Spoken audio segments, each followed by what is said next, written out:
de darles lecturas distintas a la norma. Esto solamente son opiniones de mi persona, que hemos tenido la oportunidad de participar en la ejecución, en primer lugar en el Centro de Justicia Penal Federal en Monterrey, Nuevo León, a quien tengo con muchísimo cariño también para mis amigos de Monterrey, y ahora en el Estado de México, controlando algunos asuntos que están por allá en el Centro de Justicia Penal Federal. Bien, antes que nada, quisiera dar a manera de introducción una breve referencia con relación a lo que se trata la ejecución de penas, para poder dar un marco y tratar de entender mayormente cómo funciona la Ley Nacional de Ejecución Penal. En ese sentido, como todos sabemos, siempre hemos identificado la ejecución como una parte del procedimiento penal. Sin embargo, me parece que esto va ahora mucho más para allá. Como nosotros sabemos, siempre hemos identificado la ejecución penal con el artículo 18 de la Constitución. ¿Por qué con el 18? Porque este nos habla de que el sistema penitenciario se organizará sobre la base del respeto a los derechos humanos, así como los ejes a la reinserción social. Aquí quiero hacer una acotación con relación a este tema. ¿Por qué? Porque todos lo identificamos con la reinserción social. Todos creemos que la finalidad de la pena es la reinserción social. Sin embargo, tenemos que recuperar ciertos precedentes y ver cuál es la finalidad de la pena. Aunque no nos guste, actualmente la pena no solamente es la reinserción social. La Suprema Corte nos ha dicho en un par de precedentes que la reinserción social es un principio que informa todas las reglas previstas para la reinserción social. ¿Qué significa esto? Que la finalidad de la pena como tal no es lograr al 100% la reinserción social. Es más, me parece que esa no es la finalidad. ¿Por qué? Porque tenemos que atender cuáles son todos los preceptos constitucionales que informan esta circunstancia. La propia Suprema Corte ha dicho, el artículo 18 de la Constitución no establece la reinserción social como un derecho de las personas privadas de su libertad, sino que es un principio. Y a través de este principio tenemos que hacer el análisis de todas las normas que impactan en este sentido. Esto lo dijo cuando analizó la prisión vitalicia con unos precedentes de Chihuahua, y también cuando analizó el artículo 70 y el 90 del Código Penal Federal, los precedentes de rubro sustitución de la pena de prisión y condena condicional. Los artículos 70, último párrafo, y 90, fracción primera, inciso B del Código Penal Federal, en la parte que limitan el otorgamiento de dichos beneficios, son constitucionales. Y, por ende, la autoridad jurisdiccional no debe dejar de aplicarlos mediante un control difuso de constitucionalidad y de convencionalidad. Ahí la Corte estableció que la pena como tal, la pena de prisión como tal, tiene una finalidad social, ¿sí? Que es castigo, que es punición. Además, en la tesis de rubro, prisión vitalicia no constituye una pena inusitada de las prohibidas por el artículo 22 de la Constitución Política de los Estados Unidos Mexicanos. Ahí es donde la Corte precisamente indicó que la reinserción social no es un derecho humano. Más bien, no es un derecho como tal, sino que es un principio. Todo esto queremos hacer la acotación, ¿por qué? Porque siempre hemos visto la prisión como una situación que le aplica para personas inadaptadas, para personas que no son aptas para estar en la sociedad. Sin embargo, cuando se transforma este contenido y pasamos del artículo 18 de la Constitución y pasamos de la readaptación social a la reinserción social, se nos ha indicado que nosotros tenemos que ver a la persona como un ente de derecho, una persona que es enteramente consciente, que se puede autonormar, que se puede autodeterminar para cometer un delito. Y si él tiene plena conciencia de esas situaciones, entonces él tiene que aceptar la consecuencia jurídica de esa acción, que es precisamente resentir una pena, ya sea privativa de libertad o económica o de alguna otra naturaleza. Todo esto me gusta ponerlo en contexto, porque a través de estas premisas, yo le he tratado de dar contenido a la Ley Nacional de Ejecución Penal, y precisamente para entender cuál es su función y cuál es la finalidad de los diferentes procedimientos que integran este proceso de ejecución. Poniendo esto en contexto, tenemos que recordar que antes, hablando del Código Federal de Procedimientos Penales, el artículo 1 nos decía que la ejecución formaba parte del proceso penal. Como podemos recordar, el artículo primero nos decía, los procedimientos que integran el proceso penal federal son averiguación previa, preinstrucción, instrucción, primera instancia, segunda instancia, procedimientos especiales para incapaces y después la ejecución. Entonces teníamos que la ejecución formaba parte de un plano horizontal con respecto a este proceso.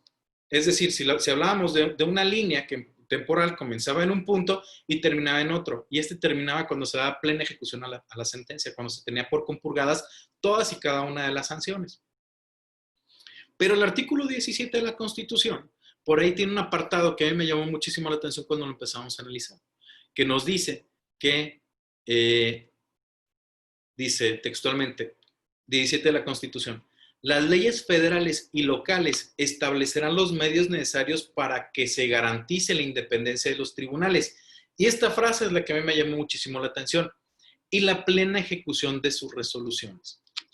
Si nosotros implementamos esto al sistema penal acusatorio adversarial, le podemos dar sentido a otro artículo que me llamó a mí muchísimo la atención cuando empezamos a analizar el Código Nacional de Procedimientos Penales. Si recordamos el artículo 211 del Código Nacional de Procedimientos Penales, nos dice cuáles son las fases que forman parte del procedimiento penal y del proceso penal. Y nosotros vemos que tenemos la investigación inicial, la investigación complementaria, la etapa de juicio, etcétera, pero en ninguna parte nos habla que la ejecución forma parte del procedimiento penal ni del proceso penal. Entonces, ¿cuál fue la finalidad de desincorporarlo como tal del proceso penal y cuáles van a ser las implicaciones que tiene esa desincorporación? Bien. Ahí es en donde para mí cobró sentido el contenido del artículo 17 de la Constitución con relación a la plena ejecución de las sentencias penales. ¿Por qué? Porque se creó un cuerpo normativo desincorporando la ejecución del proceso penal. Entonces, ¿qué nos puede indicar esto? Esto nos va dando luz para verificar, para atender que la Ley Nacional de Ejecución Penal no norma una fase del procedimiento penal. Y esto es complicado. ¿Por qué? Porque nosotros estamos acostumbrados a pensar en todos los procedimientos en una línea temporal de inicio a fin. Pero si analizamos la Ley Nacional de Ejecución Penal, vemos que contiene cuando menos un procedimiento ordinario de ejecución.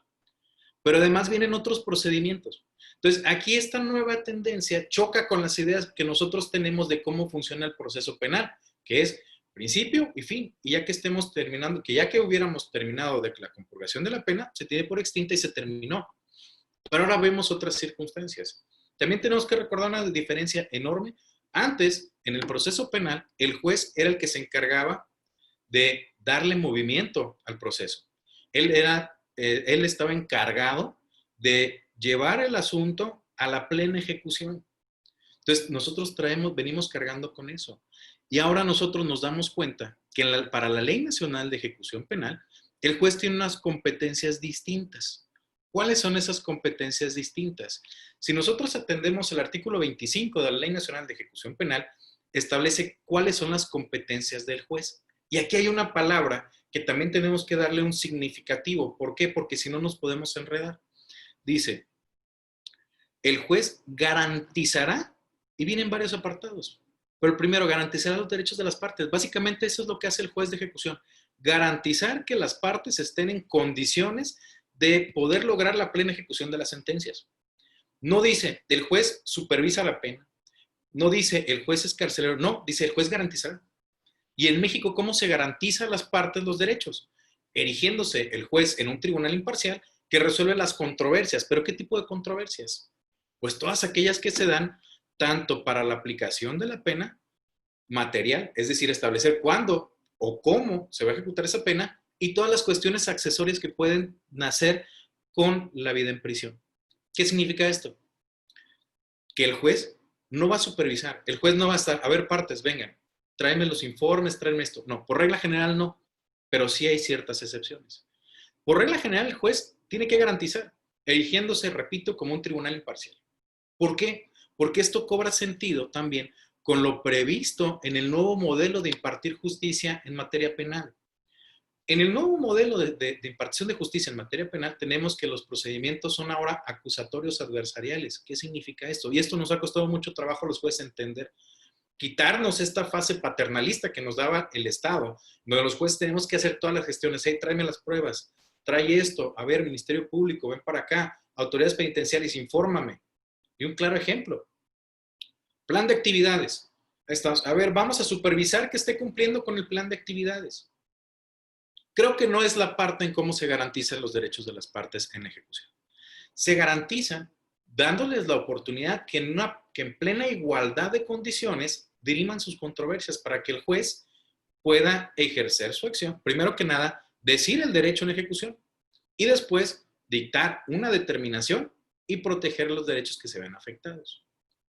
Bien, retomando el punto, tenemos que ser muy contestes con todo esto porque nos ha costado mucho trabajo desembarazarnos de esta manera que tenemos nosotros para resolver todos los asuntos que se dan. Todavía seguimos creyendo, con todo respeto, que el juez es quien debe estar atrás de las partes y eso lo vemos porque cuando integramos controversias tenemos que estar requiriendo al Ministerio Público, tenemos que estar requiriendo a las autoridades penitenciarias e incluso a la defensa. Las defensas tienen que entender que este nuevo modelo implica un sistema de acciones y de excepciones, en donde el juez va a resolver de manera imparcial. El juez no puede estar gestionando esto. ¿Por qué? Porque aquí también tenemos que darle contenido a un artículo de la Ley Nacional de Ejecución Penal que nos ha dado muchos problemas, que es el artículo 4 de la Ley Nacional. Nos dice, artículo 4 en el apartado publicidad. Todas las cuestiones que impliquen una sustitución, modificación o extinción de las penas y que por su naturaleza e importancia requieran celebración de debate o producción de prueba, se ventilarán en audiencia pública ante el juez de ejecución. Si la publicidad solo podrá restringirse en los casos y excepciones que determinan las leyes aplicables. Este artículo nosotros lo hemos interpretado en el sentido de que única y exclusivamente cuando exista controversia entre las partes, es necesario de forma destacada resolver en una audiencia oral. Y hay quienes implementamos esto y resolvemos las cuestiones de forma escrita, cuando creo que no es la finalidad del sistema. ¿Por qué digo esto? Porque incluso todas las cuestiones que impliquen cualquier pronunciamiento respecto a las acciones y recursos judiciales deben sustanciarse conforme a un sistema adversarial y oral y se regirán por los principios de contradicción, concentración, continuidad, inmediación y publicidad. Esto nos dice el artículo 120 de la Ley Nacional de Ejecución Penal. Como podemos ver, tenemos por ahí una discusión de cómo es que se establecen las fechas de cómputo para las penas en el procedimiento ordinario, que un poquito voy a ahondar también en todo eso, pero sí quiero ponerlo en contexto. Algunos jueces hemos adoptado la medida de resolver controversias o la fecha de compurgación de las penas de manera escrita, porque se interpreta el artículo 4 de la Ley Nacional en el sentido de que solamente si existe controversia o solamente si ofrecen prueba, pero no analizamos ese artículo de manera conjunta con el artículo 120. Y el 120 nos dice de forma clara que todas las acciones y recursos judiciales, ¿cuáles son estas acciones y recursos judiciales? Pues todos los implementados para garantizar la plena ejecución de las sentencias. Procedimiento ordinario, procedimiento administrativo, procedimiento de controversias por cuestiones de internamiento o cuestiones sustantivas relativas a la pena, absolutamente todo, traslados en términos del 52, todo esto tiene que resolverse a través de un sistema adversarial y oral. ¿Cuál es el problema con resolverlo de manera escrita? En los centros de justicia penales federales nosotros tenemos un sistema en donde ingresa la petición y se le da vista al juez de ejecución con el contenido de esa citación. ¿Qué pasa con los informes de las autoridades penitenciarias? ¿Qué es el informe de la autoridad penitenciaria? Es evidencia, es prueba. Es una información que está trayéndole al juez. Cuando el juez la analiza en su escritorio, ya está prejuzgando del contenido de esa información. Y si llegara a ir a la audiencia, ya trae ese contenido en su cabeza y es bien complicado para los jueces quitarse la idea de esa información porque tiene que ser controvertida en audiencia, porque si no, no damos la oportunidad de que sea contradictorio adversarial, sino que el juez está partiendo de un modelo de ejecución que no es el que le toca en el nuevo sistema. Después vamos a tratar de hablar del sistema anterior. Poniendo todo esto en contexto, me parece que todos estos instrumentos previstos en la Ley Nacional de Ejecución Penal, todos los procesos y procedimientos, son independientes al proceso penal. Tenemos que quitarnos la idea de que la ejecución es una fase, de que es una etapa. Ya no lo es. Normativamente, en términos del artículo 211 del Código Nacional de Procedimientos Penales, no es una fase más. Ya no está ahí. Y ya no está ahí por una razón simple, porque el mandato de la Constitución es establecer mecanismos y leyes para lograr la plena ejecución de las sentencias. Entonces, si nosotros partimos de ese supuesto, le damos más contenido a la Ley Nacional de Ejecución Penal. A mí me gusta verla no como un sistema lineal, porque también eso nos ha traído problemas con la implementación de cómo llevamos a cabo este tipo de actos. No dejamos de pensar en la ejecución como inicio-fin, pero vemos que ahora se da el acceso a las partes a un juez natural, que puede resolver cualquier tipo de cuestión de internamiento, de modificación a la pena, de procedimientos de cobro de multas, que también aquí es una cuestión importante y novedosa, porque antes dejábamos que prescribieran solamente las multas. Pero ahora yo lo veo como, no como una fase, sino como que la Ley Nacional de Ejecución Penal establece un sistema de varios procedimientos que tienen finalidades distintas y forma de integración distintas que forman parte del universo del proceso de ejecución. ¿Cómo es esto? Por ejemplo, una controversia de cuestiones de internamiento, pues, ¿qué tiene que ver con, con el tiempo que va a durar la persona privada de su libertad? O cuando alguien, porque me pasaba en Monterrey, las autoridades policíacas le pedían autorización al juez para ingresar al reclusorio. Y si se fijan, ese tipo de controversias, que son las que también se pueden generar en la ejecución, no tienen nada que ver, no están relacionadas directamente con el contenido material de la pena. Son cuestiones accesorias, distintas. Entonces, ¿cómo podemos integrar este tipo de controversias con partes que ni siquiera formaron parte del proceso de penal, pero que ahora llegan a la ejecución y tienen legitimación para ejercer? También vamos a ver ese punto más adelante. Entonces, pensando en todo esto, yo visualizo la ejecución no como un principio-fin, no como una fase, sino como un proceso independiente que contiene una serie de acciones y de excepciones que las partes pueden ejercer y que el juez está para resolvérselas. ¿Cómo? A través de audiencias orales. Bien. ¿Cuál es el primero de estos procedimientos que integran el proceso penal? El primero de estos es el procedimiento ordinario de ejecución. ¿Qué es el procedimiento ordinario de ejecución? El procedimiento ordinario de ejecución está previsto en el artículo 103 de la Ley Nacional de Ejecución Penal, el cual nos indica,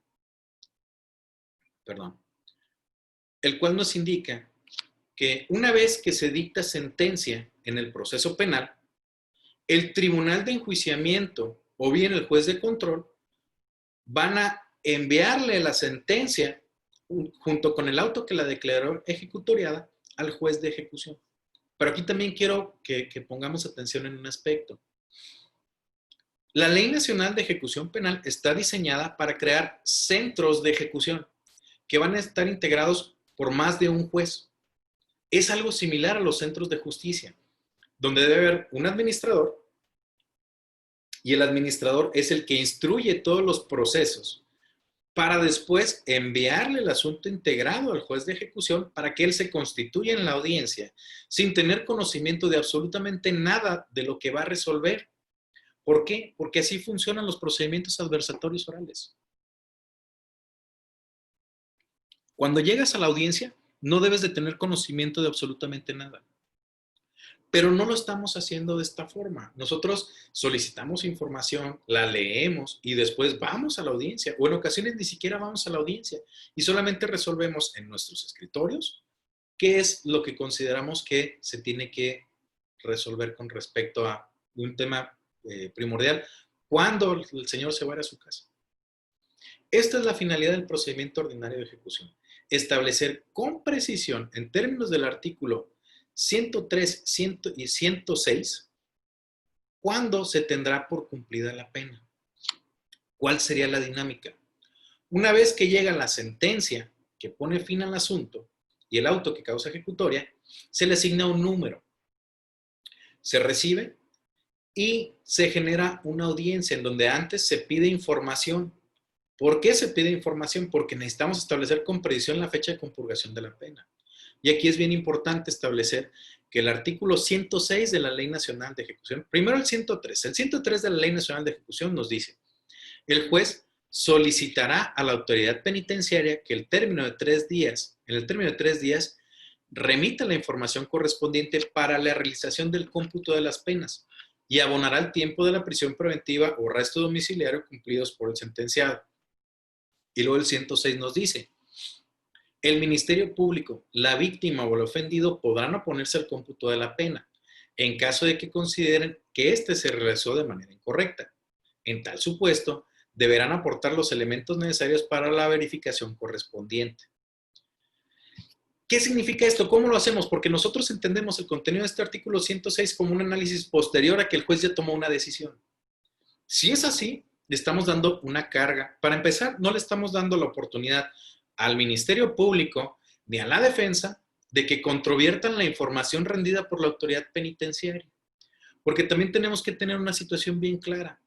Ahora, la Ley Nacional de Ejecución Penal establece que la autoridad penitenciaria es la encargada de indicar, ojo, cuándo inicia el cumplimiento de una pena.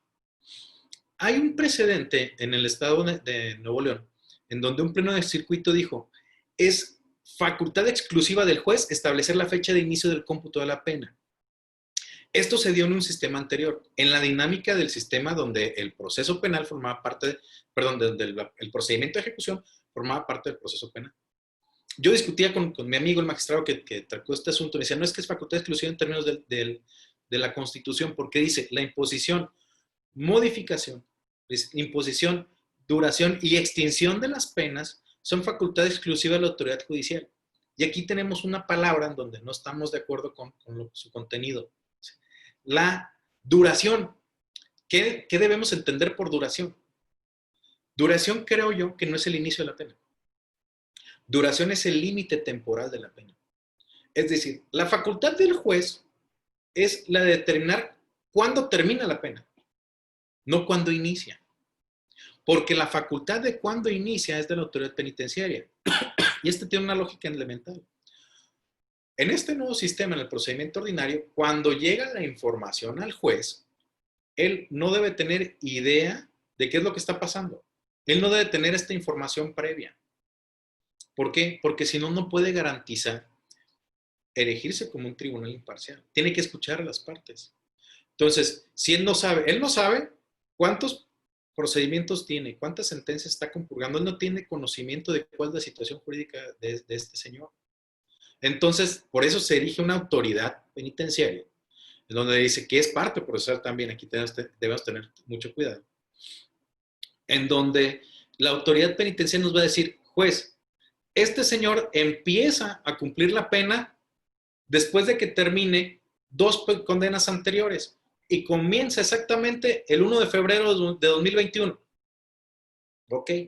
Y ahí es en donde tenemos que someter el debate. ¿Por qué? Porque puede que las partes no estén de acuerdo con esa información. Pueden decir, y esto nos ha causado bastante complicaciones porque hay quienes lo hacemos por escrito. Sí, espérame, es que eso no es cierto. La información que te está dando la autoridad penitenciaria no es correcta.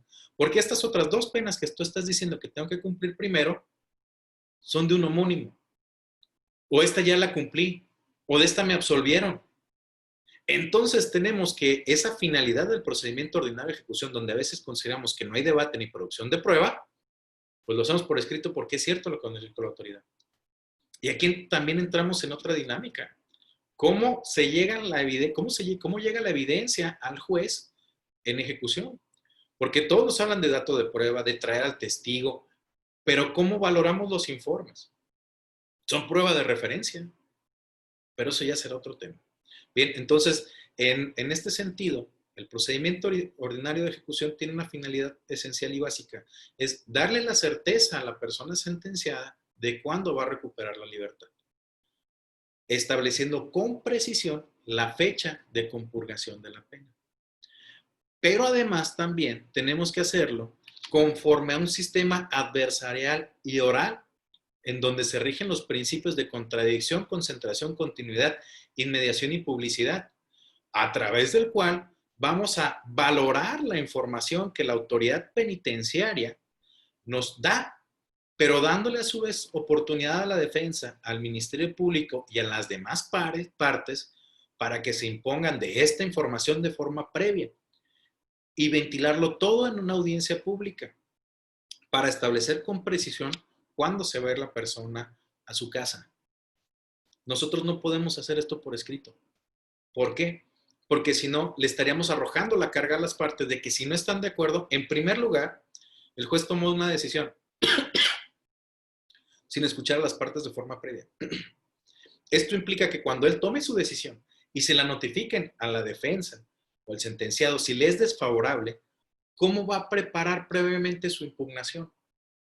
Le vamos a dar un término perentorio de 5 días para que él se allegue de todas las pruebas que él considere necesarias para abrir un recurso, porque también nosotros tenemos otro tema. El artículo 118 da legitimación a las partes para poder modificar el cómputo de la pena. Pero ¿cómo lo hacemos? ¿A través de un recurso? Porque el juez ya tomó una decisión y había información que no conocía antes. ¿No será mejor hacerlo de forma previa? Y todavía más, atendiendo el contenido del artículo 120 de la Ley Nacional de Ejecución Penal y el artículo 4 en el apartado publicidad. Y esto es hasta más sencillo, porque en lugar de estar en mi oficina, tengo que escuchar a las partes. Y lo que voy a decir, a ver, señor, ¿cuándo se va a ir usted a su casa? Porque ahí pueden dirimirse muchos temas. Con purgación simultánea de penas, miles de cosas. Pero sí tenemos que hacerlo de forma previa, porque si no vamos a estar en la disyuntiva si se genera una nueva audiencia o bien es a través del recurso de apelación en que nosotros vamos a modificar esa fecha de cumplimiento y extinción de la pena. Bien, adicionalmente a esto, tenemos que recordar una situación. No solamente las penas, por regla general, no solamente son las de prisión, la de prisión. Tenemos penas como multa, reparación de daño, suspensión de derechos políticos y civiles, amonestación y otras penas que son autónomas, no son accesorias, sino que son consecuencias jurídicas también de ese actuar de la persona donde se autodetermina cometer un delito. Y todas estas penas, no hay un procedimiento específico de cómo resolverlo. Entonces creo que atendiendo los principios que rigen el procedimiento, el proceso de ejecución, podemos hacerlo en la misma audiencia. En la misma audiencia vamos a ejecutar la pena de amonestación, ahí lo amonestamos. Suspendemos los derechos políticos y civiles. Y ahí incluso podemos hacer un análisis con relación a la aplicación de algún beneficio que, ojo, suspenda la aplicación de la pena. Aquí también quiero hacer un paréntesis. Cuando en la sentencia, en un procedimiento abreviado, se hace un pronunciamiento que la ley del Código Nacional de Procedimientos Penales obliga a los jueces de control y a los tribunales de enjuiciamiento a hacer un pronunciamiento respecto a la eventual aplicación de los beneficios previstos por la ley. ¿Qué pasó con eso? ¿Cómo el juez, en una audiencia de un procedimiento abreviado, puede pronunciarse respecto a estos beneficios? ¿Cuál es el análisis que hace? El análisis básico que se hace en esos asuntos es ¿cuál es la temporalidad de la pena? Si excede 4 años, no le voy a otorgar ni suspensión condicional de la pena en términos del artículo 90, ni ninguno de los sustitutivos del artículo 70. Pero ¿cómo puedo valorar ahí antecedentes personales del sujeto? Porque forma parte también para pronunciarte. Condenas anteriores. En Monterrey pasaba una situación muy particular. Llegaban los procedimientos abreviados en donde otorgaban esos beneficios. Pero cuando el juez pedía el informe, ya en ejecución, se dan cuenta que había reincidentes, que había antecedentes penales, o que incluso en un asunto que me tocó a mí, el mismo día que una persona estaba, se ausentó a un procedimiento, a una audiencia intermedia, estaba siendo condenado en un juicio oral, y eso implica de verdad que tiene creo yo, una mala conducta. Entonces, eso el juez que iba a resolver el procedimiento abreviado no tenía esa información, porque esa información no se había generado. O incluso la gente del Ministerio Público en ocasiones no lo pedía. Y tiene razón, ¿por qué? Porque tenemos que tener cuál es la finalidad del proceso penal. La finalidad del proceso penal ya no es reinserción social, ya no es el cumplimiento restricto de la pena, no lo es.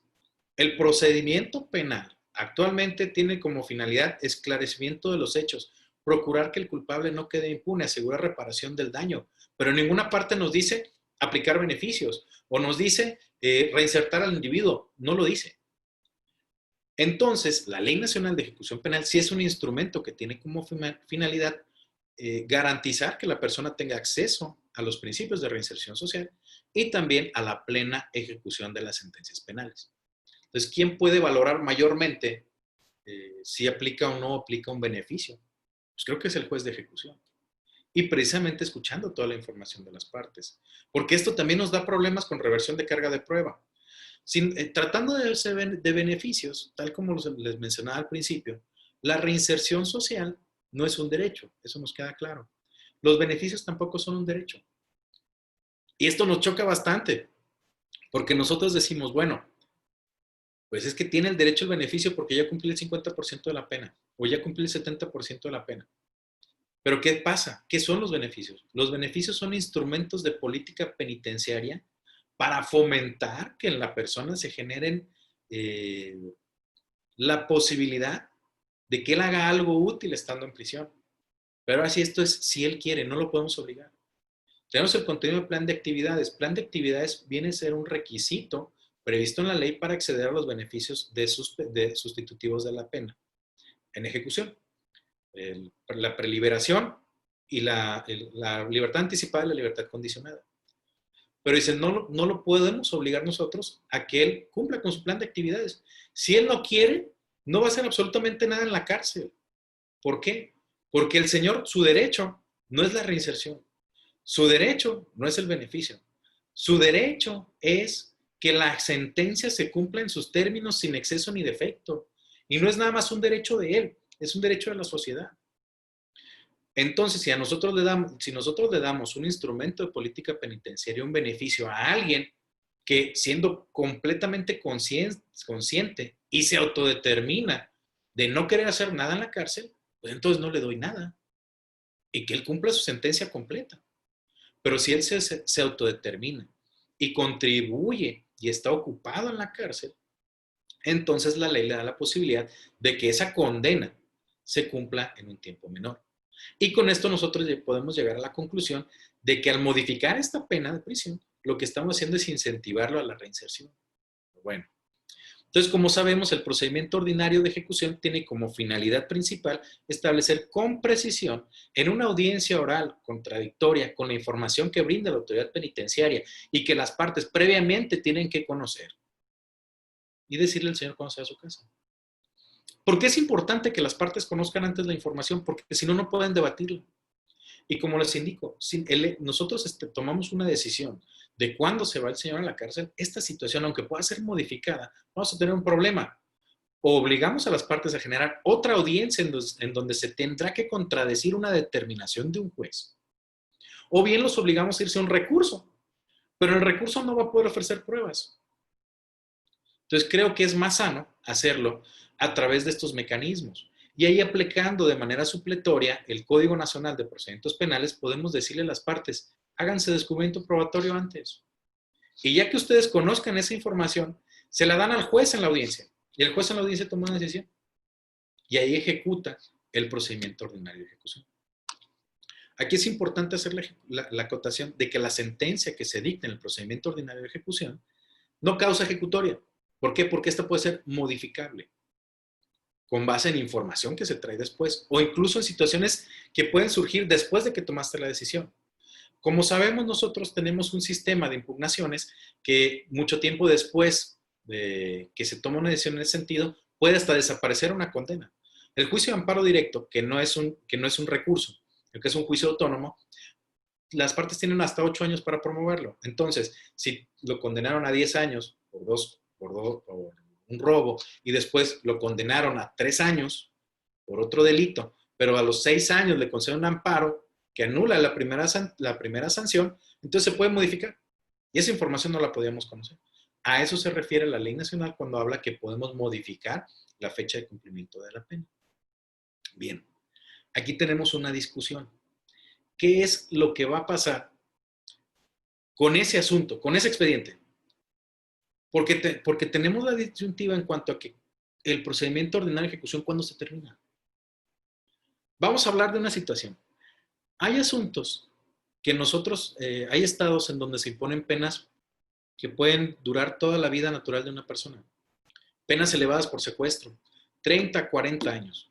El procedimiento ordinario de ejecución no es para darle seguimiento a la pena. El juez no debe estar, a ver, vamos a revisar si estás cumpliendo con tu plan de actividades. No, ya dijimos que entre las competencias del juez está la de garantizar, dándole a las partes la oportunidad de estar aptitud de ejercer su sistema de peticiones de derechos y excepciones, de acciones y excepciones, perdón, resolviéndolo con derecho proceda por el juez.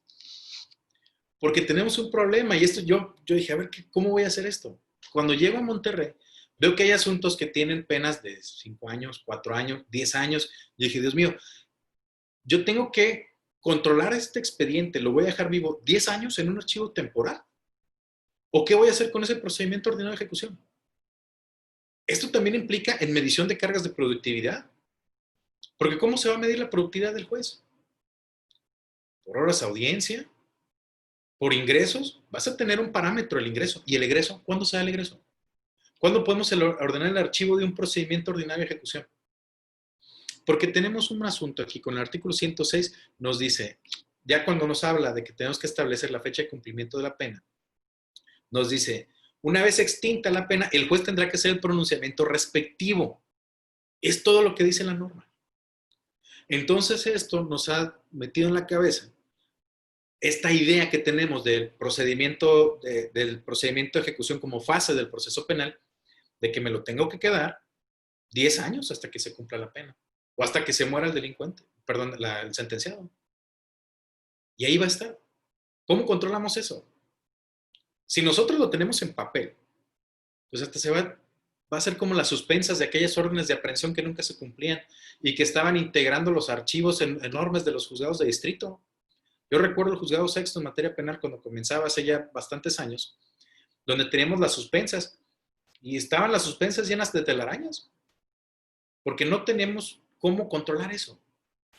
Entonces tenemos que ver qué es lo que nos dice la norma y interpretarla de tal manera que le demos sentido no nada más a un precepto, sino a la idea fundamental que nos da la Ley Nacional de Ejecución Penal en términos del 17. ¿Qué nos dice? Pues lo que vamos a hacer es, ¿cuál es la finalidad del procedimiento ordinario? Decirle al señor cuándo se va a ir a su casa. Tomar esa decisión. Y también ejecutar las otras penas. Lo amonestamos, suspendemos derechos, giramos los oficios correspondientes.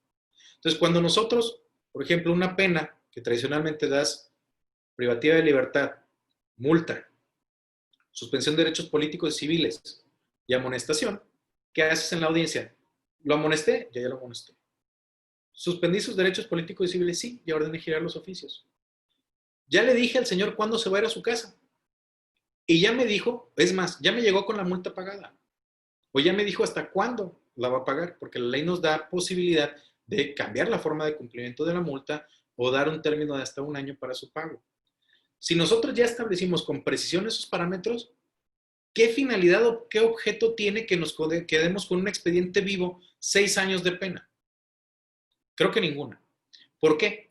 Porque incluso los artículos 116 y 117 de la Ley Nacional de Ejecución Penal establece quiénes son las partes en los procedimientos y las controversias que se pueden generar. Y entre ellas observamos que las partes tienen legitimación para promover controversias con relación a la extinción de la pena.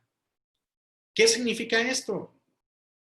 La Ley Nacional de Ejecución Penal le impone la obligación a las autoridades penitenciarias, perdón, y me voy a regresar un poquito más todavía. Cuando estás en la audiencia, llamas a las autoridades penitenciarias y ahí les dices, autoridad penitenciaria, tome nota, el señor se va a ir en tal día. Usted tiene la obligación de 5 días hábiles antes de que se vaya el señor a su casa, nos diga a nosotros cuándo se va a ir. ¿Por qué? Porque las partes pueden generar audiencia, es un derecho que tienen. Es una especie de recordatorio. Pero el juez no tiene por qué, teniendo este instrumento y la mecánica de la audiencia donde ya informó cuándo se cumple la pena, para girarle un oficio recordatorio. Autoridad, te recuerdo que este señor ya casi se tiene que ir a su casa. No lo tiene que hacer el juez, porque él nada más garantiza, no supervisa. Es distinto. Entonces, si tenemos eso, quien tiene la obligación de generar esta controversia para la extinción de la pena es, ojo, o el sentenciado, o el Ministerio Público, que ahorita hablamos de las obligaciones del Ministerio Público en la ejecución de penas, o hasta la autoridad penitenciaria. Esto no significa que te van a generar otra audiencia para ordenar la libertad. No, eso ya lo resolviste. Ya lo resolviste en el procedimiento ordinario. Lo que van a hacer es que se va a generar una audiencia a través de una controversia para la extinción de la pena que tiene otros efectos. Efecto número 1, restitución de derechos políticos y civiles suspendidos. Efecto número 2, En caso de que exista algún antecedente penal, ahí mismo se puede ordenar su cancelación. Entonces, todas estas otras consecuencias y la declaratoria de la extinción de la pena se dan en otra controversia, no en el procedimiento ordinario, porque la finalidad del procedimiento ordinario ya no es esa, es nada más establecer con precisión la fecha de cumplimiento de la pena.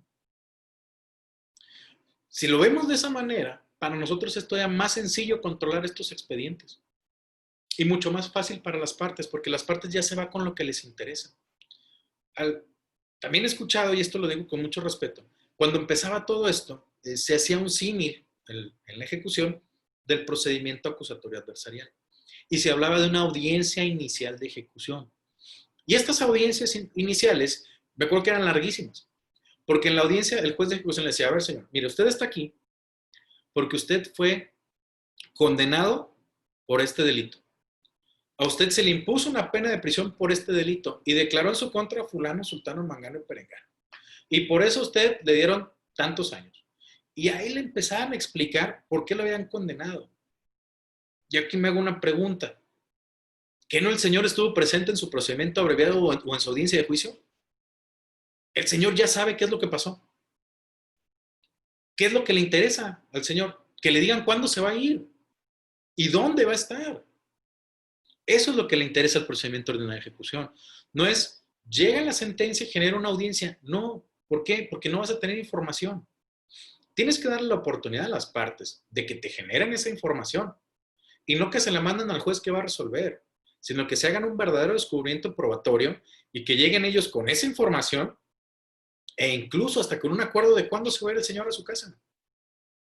Pero le damos la oportunidad de que se lleve a cabo esa contradicción y ese conocimiento de la evidencia, que es bien, bien importante en estos nuevos modelos acusatorios adversariales. Y con eso eficientamos muchísimo la impartición de la justicia. Bien. A grosso modo, esta es la finalidad del procedimiento ordinario de ejecución. Pero también tenemos nosotros otro tipo de procedimientos que informan este proceso de ejecución. ¿Cuáles son? Y aquí también quisiera hacer una serie de acotaciones chistosas porque yo les comento que esta nueva forma de ver los procedimientos de ejecución admiten incluso la procedencia, creo yo, y esto es pues nada más para la reflexión, puede haber un amparo directo en contra de un acto de un juez de un tribunal de apelación emitido en un procedimiento de ejecución. ¿Por qué no? ¿Qué pasa? Contra las controversias judiciales, como dijimos, un sistema de acciones-excepciones. Entonces, una persona comparece a demandar, por así decirlo, una cuestión de internamiento. Entonces, se integra la litis, el juez resuelve. Una de las partes no está de acuerdo con esa determinación del juez. Se va en apelación. Y ya en apelación se resuelve en definitiva. ¿Qué es esto? ¿Cuál es la naturaleza de ese acto? ¿Es un acto dictado por una autoridad jurisdiccional? Sí. ¿Que puso fin a la instancia? Creo que sí le está poniendo fin, porque este asunto de controversias, de cuestiones de internamiento, no están directamente relacionadas con los procedimientos ordinarios de ejecución y la fecha material del cumplimiento de la pena. Se cuecen aparte. Entonces, ¿qué procede en contra de este acto definitivo?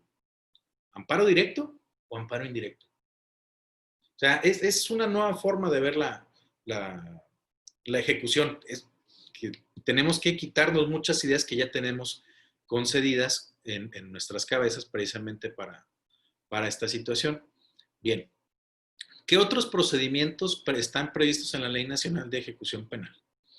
Me parece a mí que los procedimientos que integran este proceso de ejecución, además del procedimiento ordinario, está el sistema de controversias administrativas que se llevan a cabo al interior del reclusorio.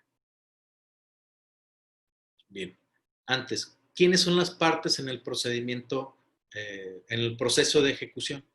Aquí tenemos que tener mucha atención. El artículo 116 y 117 de la ley nos dicen que las partes son la persona privada de la libertad, el Ministerio Público, la autoridad penitenciaria, el director del centro penitenciario y sus representantes, el promoviente de la acción y recurso, la víctima o su asesor jurídico,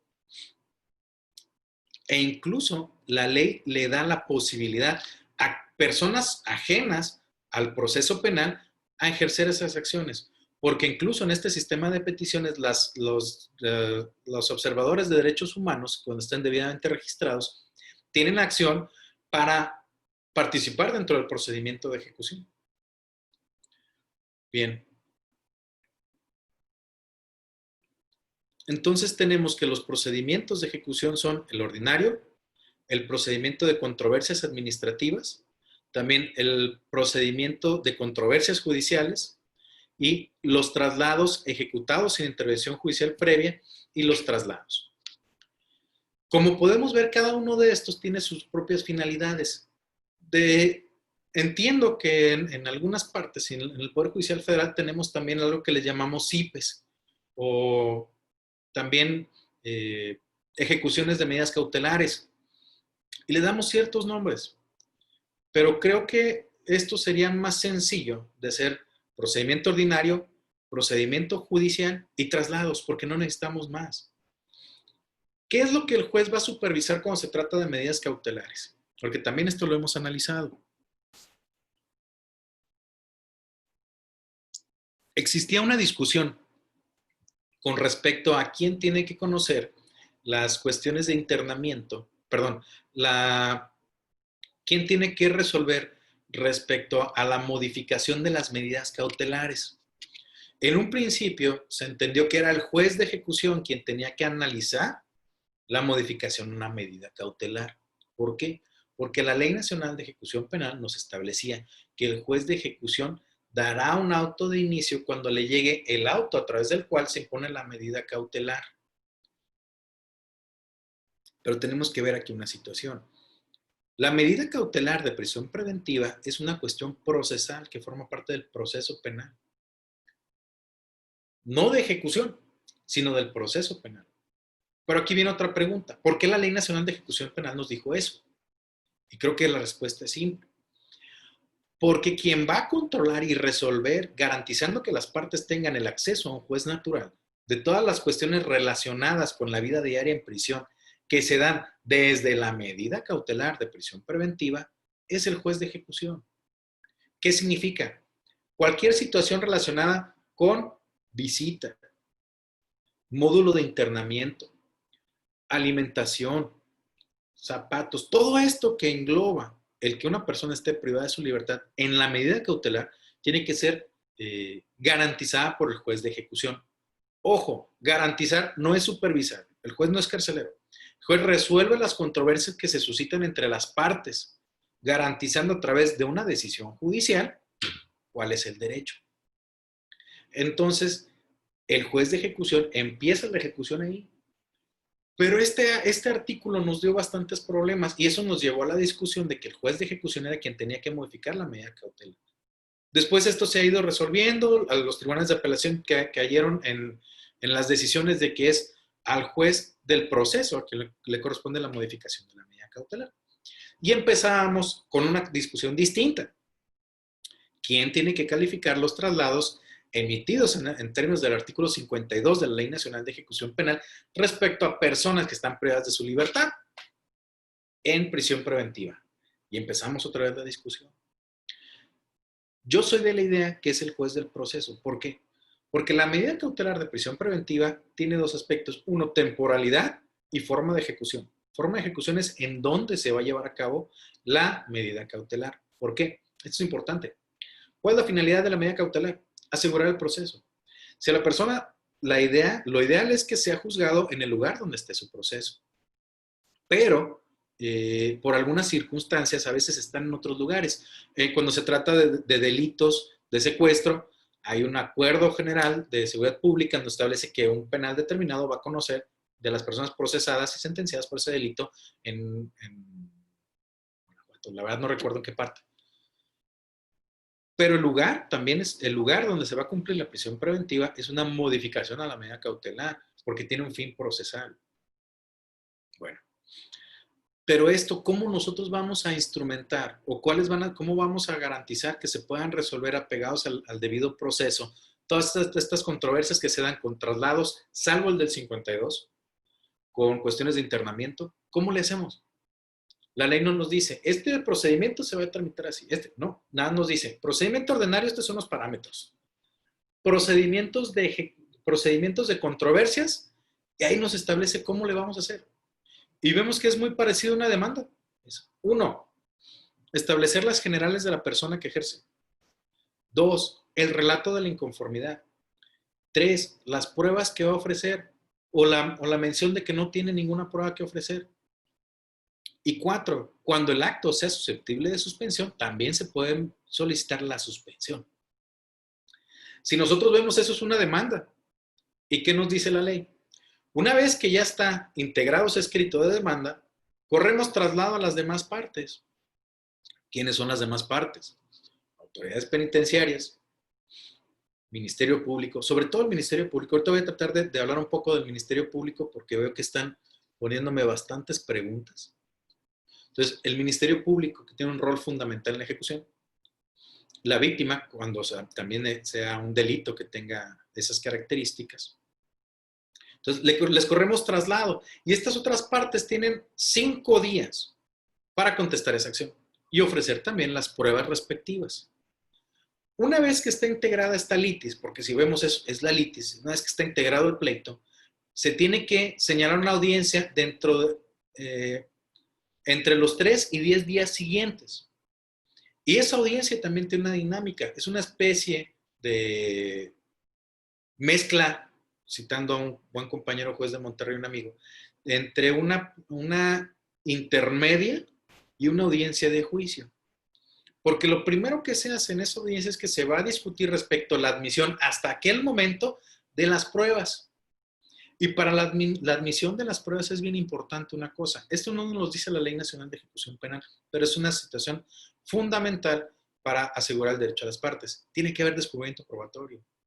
Y ahí la Ley Nacional de Ejecución Penal no nos habla nada de descubrimiento probatorio, pero sí es una figura fundamental que tenemos que integrar a través de la norma de aplicación supletoria, que es el Código Nacional de Procedimientos Penales, el cual nos establece, si no mal recuerdo, artículo 217 o 317, que el descubrimiento probatorio implica que las partes se den a conocer las pruebas que van a traer al asunto.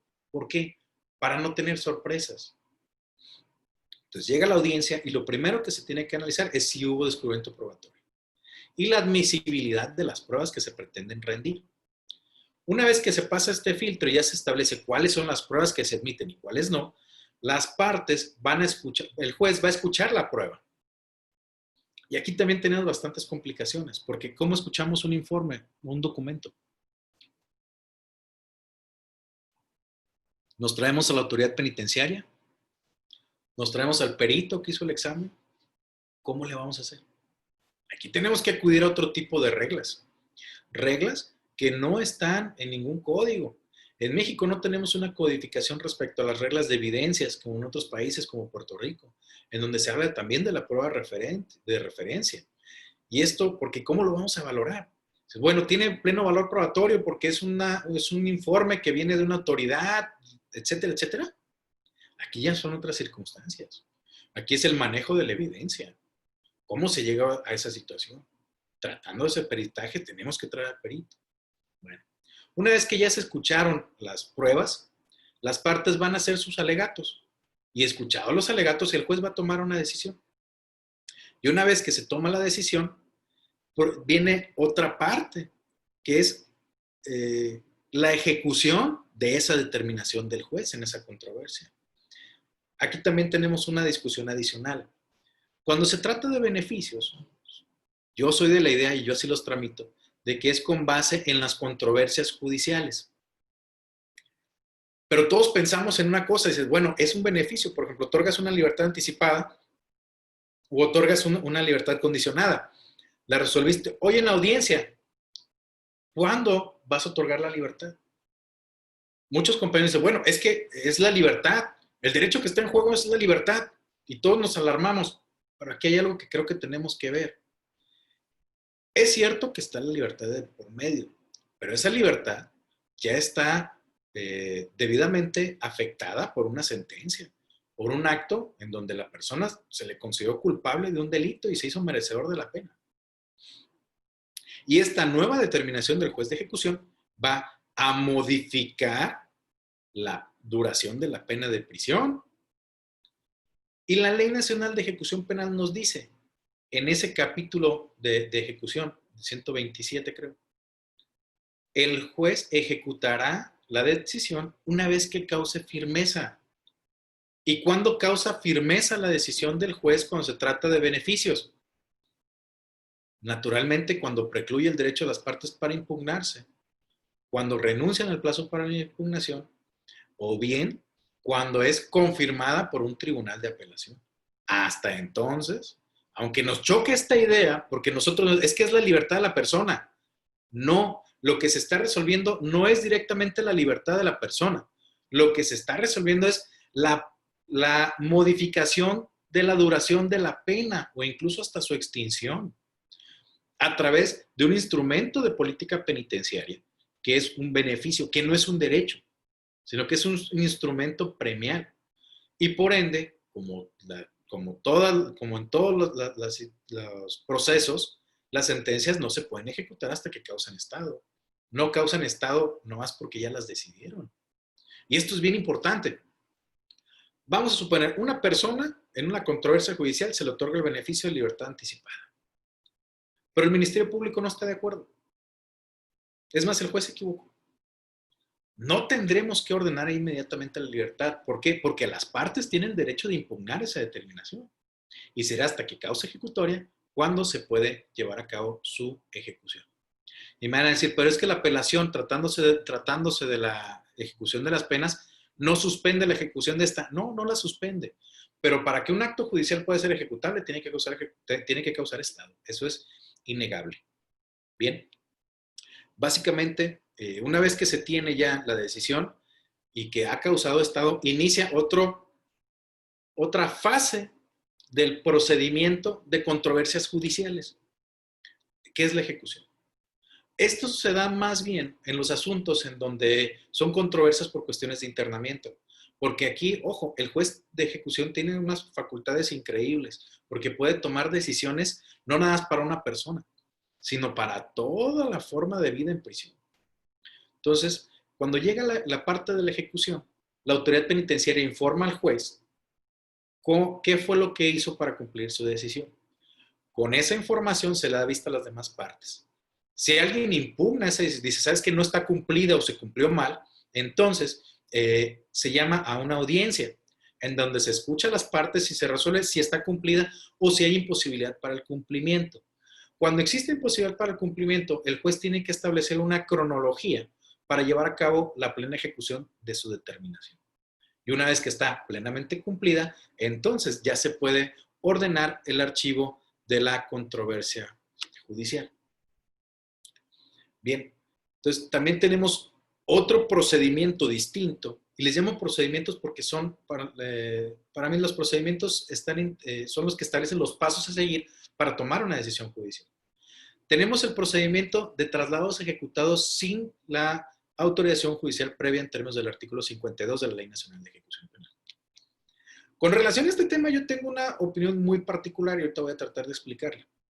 El artículo 52 nos dice, la autoridad penitenciaria tiene la facultad de ordenar y ejecutar el traslado de las personas privadas de la libertad cuando se dé alguno de los siguientes supuestos.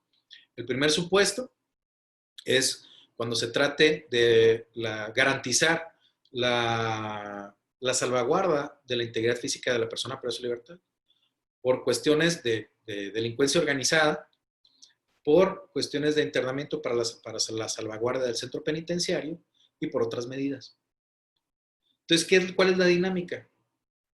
El director del centro penitenciario le informa al del órgano desconcentrado, o si se trata del Estado, al de reinserción social del Estado, dice, este no cabe aquí por X circunstancia, mándalo a tal lado. Entonces, la autoridad penitenciaria ejecuta el traslado y tiene la obligación de informarle al juez dentro de las 24 horas siguientes para que el juez analice la legalidad de esa decisión. Yo aquí tengo una duda. ¿Cuándo le demos el derecho de audiencia a la persona privada de su libertad? Me dicen, bueno, es que el derecho de audiencia es posterior. Ok, vamos a suponer. Y esto yo lo vi bastante en Monterrey. Una persona que está en el penal de Cadereyta Llegan en la noche, implementan un operativo y la llevan a un centro federal de reinserción social que está en Oaxaca. Ok, ya lo trasladaron. Le informan al juez de ejecución, oye, lo trasladé y te mando aquí un informe de unas autoridades que dice que la persona pues es muy mala. ¿Cómo va a calificar el juez en esas 24 horas la legalidad de esa determinación? ¿Qué le hacemos? Ok, vamos a analizar el informe. ¿Qué vamos a decir? Está debidamente fundado y motivado, pues porque dijo que había delincuencia organizada, invocó los preceptos legales y por ende ratificó la legalidad de la detención. Ok, ¿y cómo la va a impugnar la persona privada de su libertad? Bueno, a través del recurso, ¿no? ¿Cómo va a preparar su defensa si él está en Oaxaca y antes, donde sucedieron los hechos que motivaron el cambio del penal, están en Monterrey? ¿Cómo se va a comunicar con su defensor? Bueno, a través de la videoconferencia, perfecto. ¿Cómo va a poder interrogar al custodio que dice que lo vio haciendo tal acción? ¿Cómo le va a hacer? Si nosotros vemos, eso es una trampa procesal para el sentenciado. No tiene forma de defenderse. Eso es hablando respecto a la mecánica de los hechos. Ahora, conforme al derecho, ¿qué no la Constitución y la Suprema Corte de Justicia de la Nación ha establecido en varios precedentes que es facultad exclusiva de la autoridad judicial modificar las penas? Y todavía más, hay jurisprudencia de la Corte obligatoria y vigente que dice que cualquier traslado de un penal a otro sin la intervención judicial previa es violatorio de la Constitución. Si nosotros lo vemos desde ese enfoque, tenemos que el artículo 52 tiene un problema de constitucionalidad. Pero entonces, ¿qué hace ahí ese artículo? Esto lo he dicho en algunas partes y precisamente por eso se generaron algunas circunstancias en donde yo aseguro que el traslado en términos del 52 no es una facultad de la autoridad penitenciaria, no es un instrumento para asegurar sus penales. Esto es una garantía para la persona privada de su libertad. Una persona sentenciada, ¿cómo le puede pedir al juez que lo cambien de penal cuando él es miembro de delincuencia organizada y hay otros miembros en ese mismo penal que son contrarios? ¿Cómo le puede hacer? Un sábado a las 2 de la mañana. No le puede hablar por teléfono al juez. No le puede hablar por teléfono a su defensor. No está ahí. ¿Qué puede hacer? Puede acudir con el director del penal. ¿Sí? Puede acudir con el celador y decir, oye, me van a matar. Temo por mi integridad física. Y porque yo soy miembro de la delincuencia organizada y ellos son miembros de la delincuencia organizada que son rivales. Que esa es una de las hipótesis. U otra, yo soy de una pandilla, no soy de delincuencia organizada, pero soy de una pandilla y ellos son mis rivales. O esta persona llegó y me amenazó, incluso me lesionó. Entonces, si nosotros lo tenemos como el artículo 50, es como una garantía para la protección de los derechos de la persona privada de su libertad, entonces ese vicio de constitucionalidad puede salvarse a través de una interpretación conforme. ¿Por qué? Porque lo que estamos haciendo es garantizando el derecho a la persona. Y ahí la autoridad judicial, la autoridad, administrativa, ejecuta el traslado. Y cuando le rinde el informe al juez, le dice, juez, yo lo moví a él por esta situación. Y entonces sí, dentro de las 48 horas siguientes, el juez por videoconferencia puede hasta generar una audiencia y decirle, a ver, señor, la autoridad penitenciaria me está diciendo que usted lo movieron por esto. ¿Es cierto? Sí, sí, es cierto. Ya se acabó la controversia. Y obvio, tiene que haber datos objetivos, ¿verdad? Porque no es nada más que se cambie por la voluntad del sentenciado. Y me va a decir, bueno, ¿y ahí cómo le va a hacer la autoridad penitenciaria cuando explote un motín? O cuando esté en una situación de riesgo. Y aquí tenemos que echarle un ojo al artículo 51 de la Ley Nacional de Ejecución Penal. El artículo 51 de la Ley Nacional de Ejecución Penal nos habla de una situación. Dice, es más, voy a tratar de compartirlo por aquí, porque la redacción es media complicada. Creo que es aquí.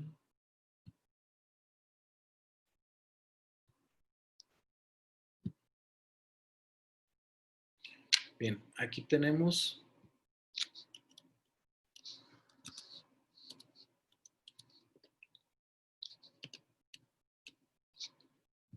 Artículo 51 dice, traslados involuntarios. Dice, los traslados involuntarios de las personas privadas de la libertad, procesadas o sentenciadas, deberá ser autorizado previamente en audiencia pública por el juez de control o de ejecución, en su caso. Dicha resolución podrá ser impugnada a través del recurso de la apelación. Y esta es la parte que a mí me llama mucho la atención.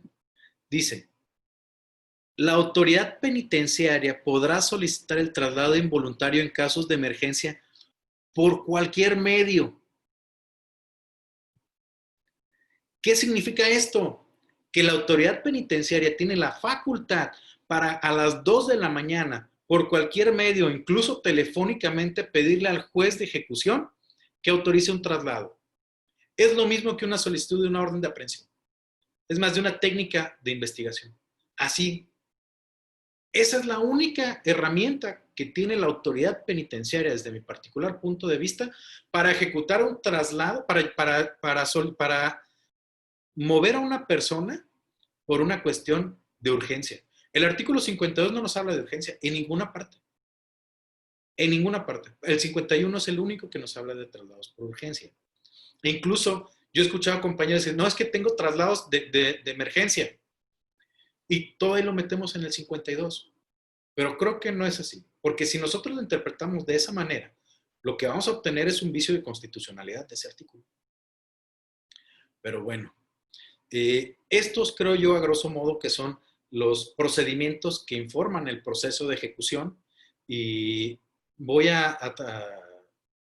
espero que haya sido de utilidad toda esta plática y voy a darme unos 30 minutos para tratar de contestar algunas de las preguntas que tenemos por aquí, porque son bastantes. Traté de resumir todo esto de la manera de tardarme 1 hora y media, pero honestamente este tema nos da para muchísima controversia. He tenido la posibilidad de platicar con muchos amigos jueces, que aquí veo sus caras, de los estados, de la federación, que me da mucho gusto saludarlos. Y como saben, pues ahora sí que estamos en construcción y vamos a tratar de darle pues sentido a esto. Pero sí es importante ver, analizar todas estas normas, todo esto que informa los procedimientos de ejecución, pero para entenderlos y poder llevarlos a buen puerto. Porque tenemos que entender que nosotros no transitamos de un modelo de impartición de justicia de forma escrita a uno de ejecución de forma oral, nada más para verbalizar las resoluciones, sino tenemos que darle sentido. Y también aquí quisiera hacer la acotación. El juez no es el carcelero, el juez no es el supervisor, el juez garantiza. Las partes, sobre todo la gente del Ministerio Público, si nosotros analizamos cuáles son sus facultades, sus competencias, el Ministerio Público es el encargado de generar todas esas acciones para lograr la plena ejecución de las sentencias. A él le interesa, porque parte de una situación fundamental. ¿A quién le interesa que se cumplan las penas? Al Ministerio Público, porque tal como lo indicamos hace ratito, la finalidad de la pena no es exclusivamente la reinserción, ese es un principio. La finalidad de la pena todavía, aunque por ejemplo algunos amigos no compartan esa idea, sigue siendo un mecanismo de seguridad pública hasta la fecha. Entonces me parece que con esto yo termino mi intervención y voy a tratar, si me ayudan un poquito con las preguntas, porque ahora sí que voy a tratar de atender todas. Por aquí tenemos, no sé si les pudiéramos abrir el micrófono, más para checarlos por aquí. Si gusta, señor juez, se puede ir al inicio de su chat y ahí están, y ya está el nombre y puede la pregunta y ya va usted dando respuesta. Bien, aquí los veo en el chat, dice Irán Pérez, el juez de ejecución, al negar un beneficio otorgado por el juez de control, siempre que cumpla todos los requisitos, ¿no está variando el fallo? ¿Y en qué momento podemos eliminar los antecedentes penales conforme al 27? Mira, Irán, yo tengo una idea ahí muy particular con relación a ese tipo de beneficios. A nivel federal, el artículo 70 y el artículo 90 del Código Penal Federal nos dicen que el 90 nos habla de la suspensión de la aplicación de la pena. Esto se da cuando la pena no excede 4 años y se demuestra buena conducta antes y después del hecho comisivo y demás. Yo he revocado esos beneficios. Cuando estábamos en Monterrey, había una dinámica en donde en los procedimientos abreviados los agentes del Ministerio Público no hacían las investigaciones conducentes para establecer si había reincidencia. o incluso antecedentes penales.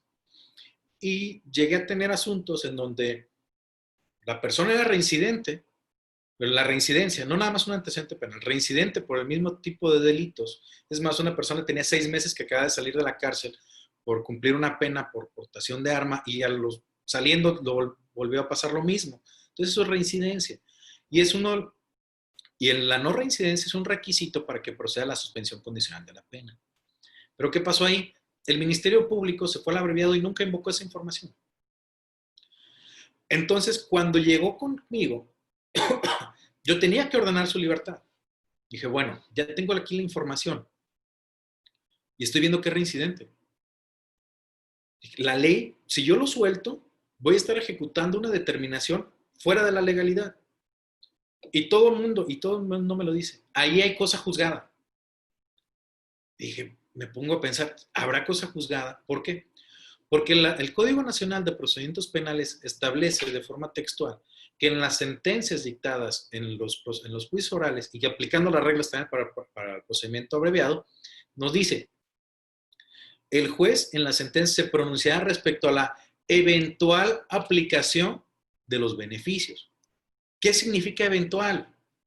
Eventual significa que puede ser posible más adelante de que exceda ese beneficio. Y aquí entramos también en otra dinámica, porque ¿qué se dice en las audiencias de abreviado o en los juicios? Bueno, como no me demostraron que se portó mal, entonces presumo que tiene buena conducta. Y aquí entramos también en una dinámica de carga de la prueba.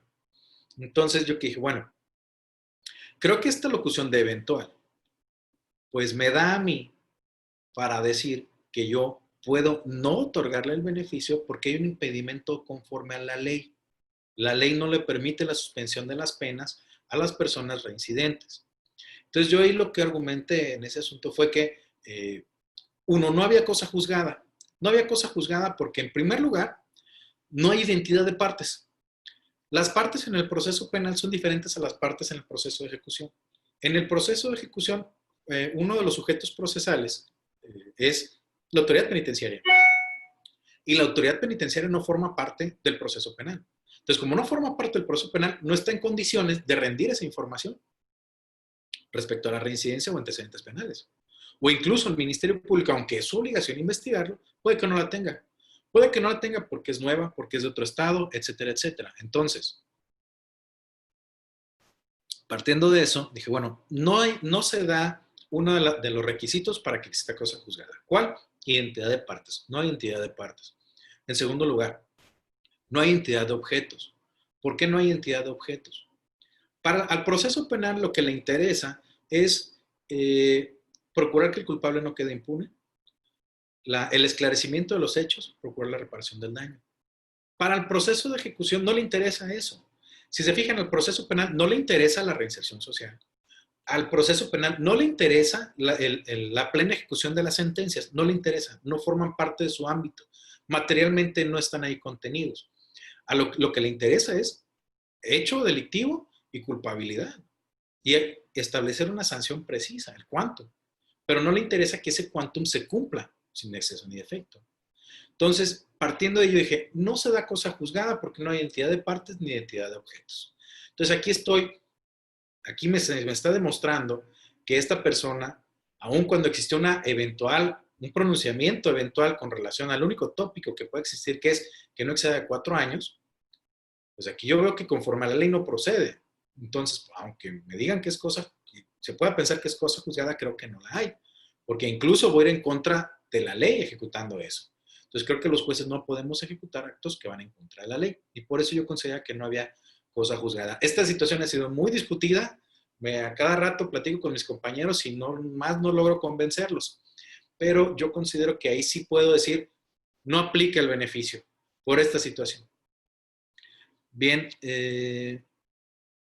dice aquí Luz Eloísa Martínez, y cuando solo se limita el juez de ejecución a realizar su declaratoria por escrito sin abrir audiencia en certificación de cómputo de pena ni en la calificación de traslados. Es lo que yo hablaba hace rato. Nosotros analizamos siempre para resolver una cuestión por escrito el contenido del artículo 4 de la Ley Nacional de Ejecución Penal, pero el 120 nos habla que tenemos que todas las acciones que se resuelven en los procesos de ejecución se basan en un procedimiento oral adversarial. Entonces tenemos que resolverlo en la audiencia. E incluso cuando nosotros vamos a establecer el cómputo de la pena, tal como lo mencionaba hace ratito, lo que hacemos es analizar prueba, analizar información, información que previamente las partes tienen que estar en ocasión de discutirla para poder resolver. Esto incluso nos da la posibilidad de hacer más dinámico este tipo de cosas y no andar con situaciones que se nos pueden presentar, porque se han presentado bastantes, hasta homónimos. Entonces, cuando te rinden una información, pues es complicado descartar que sea un homónimo, ¿verdad? Bueno, dice, buenas tardes, maestro. Entonces, para poder allegarnos a la prueba que acredite que el sentenciado cumple con los requisitos para la libertad condicional o en su caso preliberación, ¿podemos apoyarnos del juez de ejecución penal o se puede hacer de manera particular? Es decir, a través del sentenciado. Bien, Shirley Cruz, mira, aquí hay algo que nosotros tenemos que ver. Esto es un cambio completo. Yo lo he platicado con defensores públicos. Los defensores públicos por lo general están adscritos al Centro de Justicia. Pero creo que los defensores públicos, su verdadera labor, los que hablan de la ejecución, es estar en el reclusorio.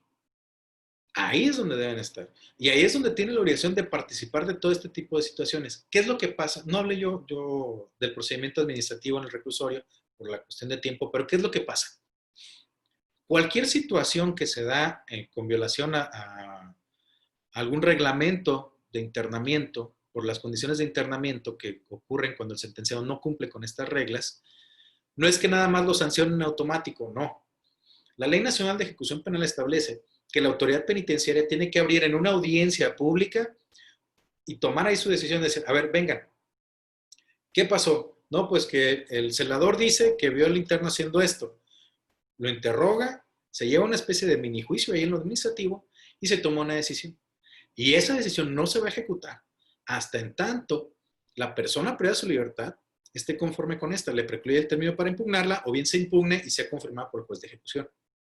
Y en esto hubo una contradicción de tesis de la primera sala en donde dijo, no es necesario que exista un defensor en estos procedimientos administrativos sancionadores.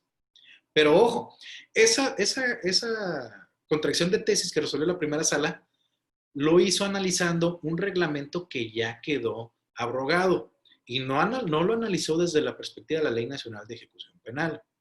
Entonces, creo yo que la labor del abogado es ir y allegarse de todas las pruebas necesarias y hacer una verdadera labor de investigación, igual que debería ser en el proceso penal, en las cuestiones de internamiento. Ojo, esa es la regla general. Hay una excepción. ¿Por qué? Porque el juez tiene la facultad, en términos del artículo 124 o 122, no me acuerdo, de la Ley Nacional, de solicitar informes con relación a eso. Pero quien tiene que investigar es a la parte, son las partes. ¿Por qué? Porque el juez ya no es este juez que todo hacía, que todo recababa. No, el juez ya nada está para garantizar que las partes estén en igualdad de condiciones para traer información y resolver conforme a sus pretensiones. Bien. Híjole, veo que son muchísimas preguntas. Vamos a ver. Dorantes dice, buenas tardes. En un caso donde se le otorga al sentenciado los sustitutivos de la pena en la condena condicional, optando por la condena condicional y posteriormente la incumple por la comisión de otro delito, le es revocada la condena condicional. ¿Puede solicitar trabajos a favor de la comunidad con base en los beneficios de sustitución de la pena que le fue sentenciada? Bien, aquí tenemos que ver unas situaciones. Hay precedentes muy viejos de la Corte que nos dicen que el sentenciado puede escoger cualquiera de los beneficios que se le otorgan y que el juez tiene que otorgar, así dice literalmente la ejecutoria, dice, el juez tendrá que otorgar todos los sustitutivos que procedan. ¿Qué significa esto? Que el juez puede otorgar suspensión condicional de la pena, trabajo en favor de la comunidad, conmutación de la pena por multa, todos los que establezca la ley, se debe de pronunciar. Ojo, ese pronunciamiento no implica que al sentenciado se le dé la oportunidad de, tengo uno, lo incumplo, luego agarro otro, lo incumplo, agarro otro y lo incumplo. ¿Por qué? Porque la consecuencia del incumplimiento es hacer efectiva la pena de prisión. Y no son varias oportunidades. Los beneficios son de cumplimiento estricto. Son premios que se le dan a las personas privadas de su libertad. Y es que se escucha medio feo eso de premios, pero es la realidad. El señor se hizo merecedor a una pena. Él se autodeterminó. Él tomó la decisión consciente y quiso y aceptó el delito. Entonces tenemos que recordar, no son inadaptados, no están enfermos. Si estuvieran enfermos o no tuvieran la capacidad para entender y no fueran sujetos de derecho, ni siquiera se les iba a imponer una pena. ¿Por qué? Porque una falta de capacidad para ese tipo de situaciones provoca una causa de exclusión de delito. Yo soy de la idea de esa. Si tiene uno y lo incumple, la consecuencia es revocación y cárcel. Pero si él tiene uno y después dice, me está costando mucho trabajo cumplir quiero este otro, ahí sí puede. Pero esto depende que esté al corriente con el cumplimiento. Bien. Dice 2, ¿qué tanto influye o vincula al juez para resolver un beneficio preliberacional la opinión del comité técnico? Dorantes. Bien, la opinión del comité técnico, esta es una información que se trae al juez nada más. Pero el juez lo que tiene que hacer es valorar toda la evidencia que se genera en la audiencia. Aquí hay que recordar, este sistema de apreciación de pruebas no se basa en la prueba tasada, que sean antes, bueno, es que es una documental de una autoridad que cumple con estos requisitos, tiene valor probatorio pleno. No, eso partía de otra lógica. Acá es de razonar la evidencia, analizar toda la evidencia que pasa por un primer filtro. ¿Cuál es el primer filtro? La admisibilidad. 1, existió descubrimiento probatorio. 2, la prueba no viola algún derecho fundamental. 3, si ya es admisible, vamos a analizar otra cosa. ¿Qué demuestra esta evidencia? Entonces, la opinión del comité técnico no es más que eso, una opinión, y no puede estar fundada nada más en meras apreciaciones subjetivas. Yo he tenido algunos asuntos en donde el comité técnico dice, ¿sabes qué? Es que esta persona no debe estar aquí en este lugar porque yo opino esto. Espérame, ¿cuál es la evidencia? O incluso traslados ya ejecutados en términos del 50 es que el comité técnico decía, es que esta persona tiene un alto, ¿cómo decían? Tiene un alto potencial de organización. Pues sí, pero ¿con base en qué o por qué? Entonces, las opiniones del comité técnico pueden rendirse como cierta información nada más. Pero aquí tenemos que ver cómo la vamos a traer a la audiencia. Es importante destacar que como llega la información a la audiencia es a través de los testigos, no los documentos. Los documentos son mera información referencial. Lo que tiene que llegar a la audiencia, ya sea a través del director del reclusorio, a través de los representantes de las autoridades penitenciarias o a través de la gente del Ministerio Público. Porque la gente del Ministerio Público es el que tiene que participar activamente en todas las circunstancias que ocurren con el cumplimiento de la pena. Bien. 3, Dorantes. Bueno, todas las preguntas son de Dorantes. Dice, ¿qué juez es el competente para atender cuestiones de internamiento y jurisdiccionales de un reo en la cárcel local con asunto federal? Bien, creo que la mayoría de mis compañeros jueces saben cuál es mi idea de eso con relación a qué es lo que pasa. Como ya la ejecución penal no forma parte del proceso penal, sino que ya no es lineal, sino que tiene muchos procedimientos que integran este proceso de ejecución, tenemos que atender de dónde parte el acto. Si es una sanción o una cuestión de bueno, es que es todo un tema esto. Bien, voy a tratar de ser breve.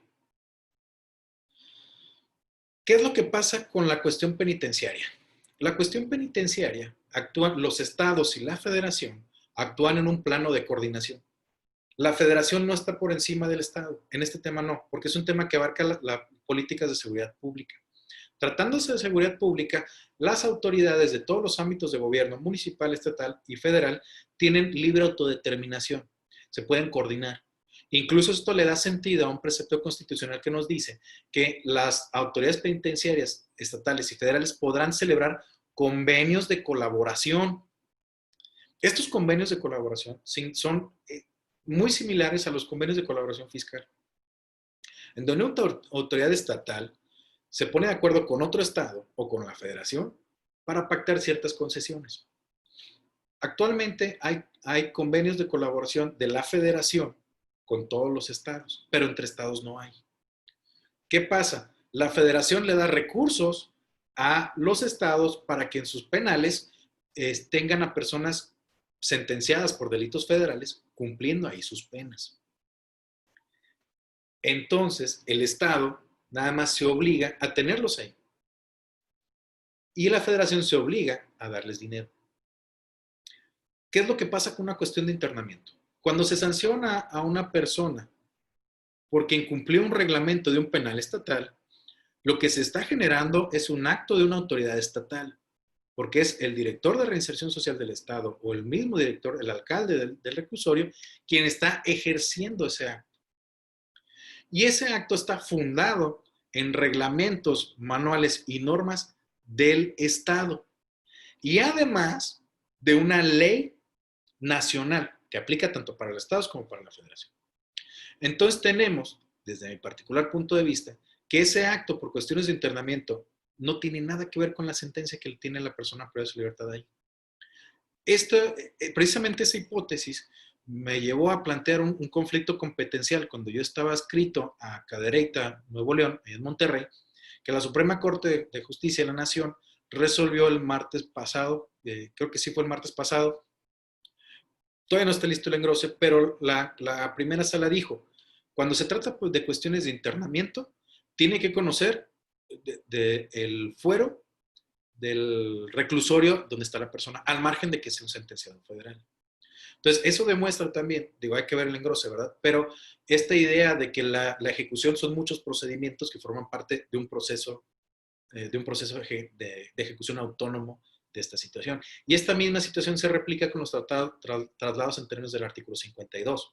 Pero ojo aquí también, cuando se trata de una cuestión sustantiva relativa a la pena, tiene que haber identidad de fuero, porque un juez estatal no tiene facultades para aplicar leyes federales. Y un juez federal no tiene facultades para aplicar leyes estatales, salvo que se trate de concurso de delitos. Ahí sí. Y esto está establecido a nivel federal en el artículo 50 de la Ley Orgánica del Poder Judicial de la Federación, que dice que los jueces penales podrán aplicar legislación estatal, códigos penales estatales, única y exclusivamente cuando exista conexidad. Pero esta norma no se amplía a la ejecución, nada más. Entonces, un juez penal federal no puede analizar un reglamento estatal, ni una ley estatal, no puede, porque no son jueces de amparo, son jueces de instancia. Entonces, creo yo que si se trata de modificar una pena por traslación de tipo, tiene que ser el fuero de donde emanó la sentencia. Y si es de cuestiones de internamiento, es del fuero del reclusorio. Bien, saludos de Oaxaca. Gracias a mis amigos de Oaxaca. Dice...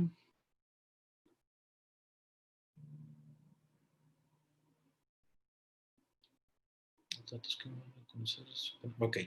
Dice Gloria Angélica, en Morelos, desde el momento en que la administración hace la asignación de la causa, en el plazo de la ley nacional señala audiencia pública citando a las partes, incluyendo a la Dirección de Ejecución de Penas. Y en esa primera audiencia se le hacen saber a la persona privada de su libertad sus derechos y con los datos que obran la causa para darle a conocer en ese momento su pena mínima ordinaria y su pena máxima posible. Algo sucedió aquí con Nancy. Bien, no sé qué.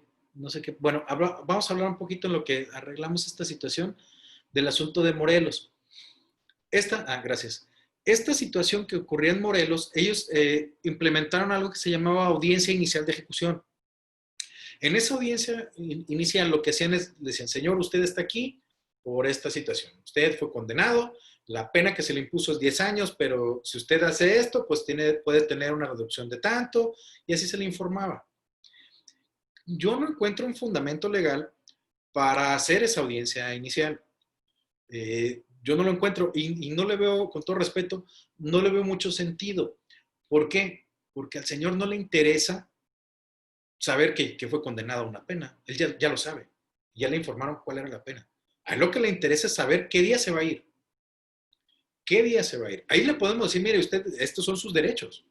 Pero esa función incluso es labor de los abogados.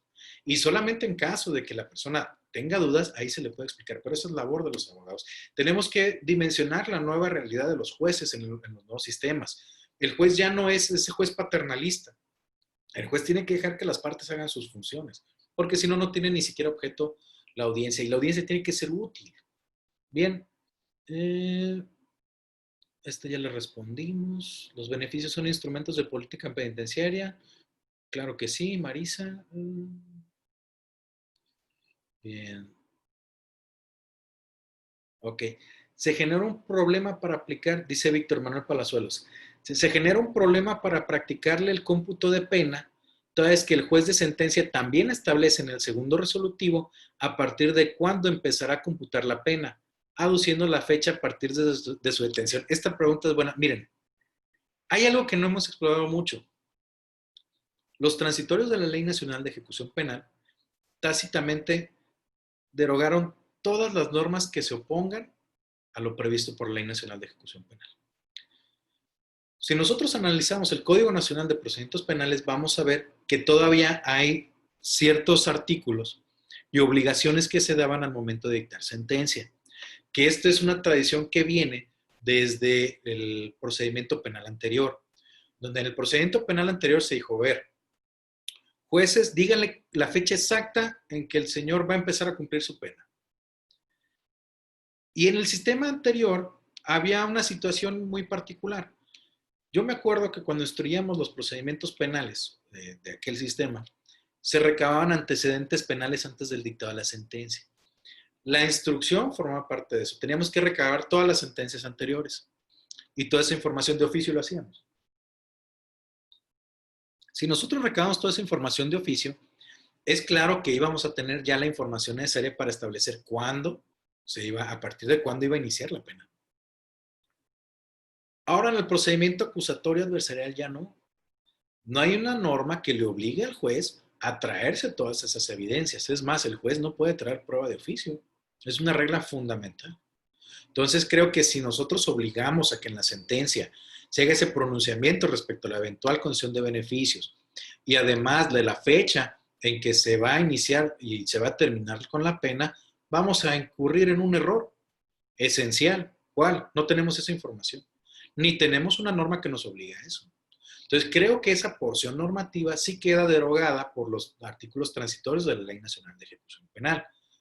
Al igual creo yo que los beneficios a que se refiere el artículo 70 y 90 del Código Penal Federal, pero ese es otro tema que no hemos tocado ahorita y que también nos amerita bastante tiempo. Bien, dice, se tiene que hacer una interpretación, esta es muy, muy buena. Dice, cartas. Se tiene que hacer una interpretación más favorable al gobernado y conceder en la propia audiencia de procedimiento abreviado, cuando proceda, los beneficios de los artículos 70 y 90, ya que en esa audiencia el Ministerio Público puede oponerse fundadamente. Bien, aquí hay una situación. El artículo 70 y el artículo 90 no constituyen derechos de las personas sentenciadas. Estos beneficios son instrumentos de política penitenciaria, no son derechos. Esta es una discusión también compleja. Son instrumentos. ¿Qué es un instrumento? Un instrumento es algo que se dota a las autoridades para facilitarles que obtengan otra cosa a cambio. En beneficio se trata de haber sentenciado. Yo te ofrezco que no vayas a la cárcel, o te ofrezco que termines antes tu pena, o te ofrezco que cambiemos la prisión por otra cosa, siempre y cuando tú hagas esto. Básicamente es eso. Entonces no son derechos. Eso ya lo resolvió la Corte, dijo, son instrumentos de política penitenciaria. Y si son instrumentos de política penitenciaria y no son derechos, por consecuencia nosotros no le podemos aplicar el principio pro persona. ¿Por qué? Hay que recordar que el principio pro persona, previsto en el artículo 1 de la Constitución, no es otra cosa más que un método de interpretación de la norma. No es más que eso, que aplica para interpretar derechos. Y en este caso yo soy de la idea que no son derechos. Y es cierto, el Ministerio Público puede oponerse desde ese momento, pero al Ministerio Público no le interesa en aquel momento lograr la reinserción, ni que la pena se cumpla sin exceso ni defecto. En aquel momento a él lo que le interesa es que el culpable no quede impune y que se declare el delito y la plena responsabilidad del sentenciado. Bien, en términos del artículo 4, dice Dorantes otra vez, en términos del artículo 4 de la Ley Nacional de Ejecución Penal, puede resolverse sin audiencia un traslado si la autoridad penitenciaria receptora dice que no tiene cupo y tampoco convenio con el Estado emisor, o tendría que generarse una audiencia para debatir la información de la autoridad penitenciaria. Híjole, Pues yo soy de la idea de que todo lo que tenga que analizarse en un debate necesita ser a fuerza en audiencia. Porque aparte, ahí mismo lo estamos diciendo, tenemos que valorar información. Aquí también hay otra cosa. Eso de los convenios entre los estados para los traslados. Tengo amigos, compañeros jueces, que han llegado a inaplicar algunos preceptos de esto y nos dicen, miren, es que como tienen hasta cierto punto razón, pero yo no comparto esa idea. Dicen, el compurgar la pena de prisión en el lugar más cercano a su domicilio es un derecho constitucional. Completamente de acuerdo. Pero los derechos no son absolutos. Y aquí tenemos que hacer un análisis. La propia Constitución establece que la Federación y los estados podrán celebrar convenios de colaboración. Y esto, fíjense hasta dónde va. Los estados son autónomos. Los estados deciden en algunas materias qué es lo que hacen. Y no hay, ni la Federación los puede obligar a que cambien sus políticas tratándose de temas como seguridad pública, alumbrado, panteones, etc. En seguridad pública, los estados determinan, siempre y cuando se arreglen la Constitución, cuáles son las políticas que instrumentan. Las políticas penitenciarias forman parte de seguridad pública. Entonces, la Federación no le puede decir al Estado de Nuevo León cómo es que tiene que integrar sus políticas de seguridad pública. Entre los estados es más complejo. ¿Cómo el Estado de Nuevo León le va a decir al Estado de Guanajuato, oye, ahí te voy a mandar este sentenciado, porque él vive allá? Le dice, el Estado receptor fácilmente le puede decir, oye, yo no lo puedo tener acá. ¿Por qué? Porque no quiero. Y aquí es donde todo el mundo decimos, no, es que son derechos humanos. Sí, está bien, son derechos humanos. Pero esta situación implica la libre autodeterminación de los estados y habla también del régimen político que se integra el Estado mexicano y la independencia de los estados. Nuevo León no le puede decir a Puebla en qué gaste su dinero. Básicamente es eso. Entonces, si no existe un convenio previo, con todo y que es un derecho fundamental el compurgar la pena en el lugar más cercano a su domicilio, tratándose estados, creo yo que no aplica. Porque un estado no tiene fuerza, es más, un juez de Nuevo León no tiene fuerza de coerción para ordenarle a un juez de Puebla que haga tal cosa. Al igual que un juez de ejecución ordinario federal no tiene facultades de coerción para decirle al juez de un estado que haga algo. Porque entramos en la independencia de los estados en tratando esos temas de seguridad pública. Bien, Memo dice, 2 preguntas.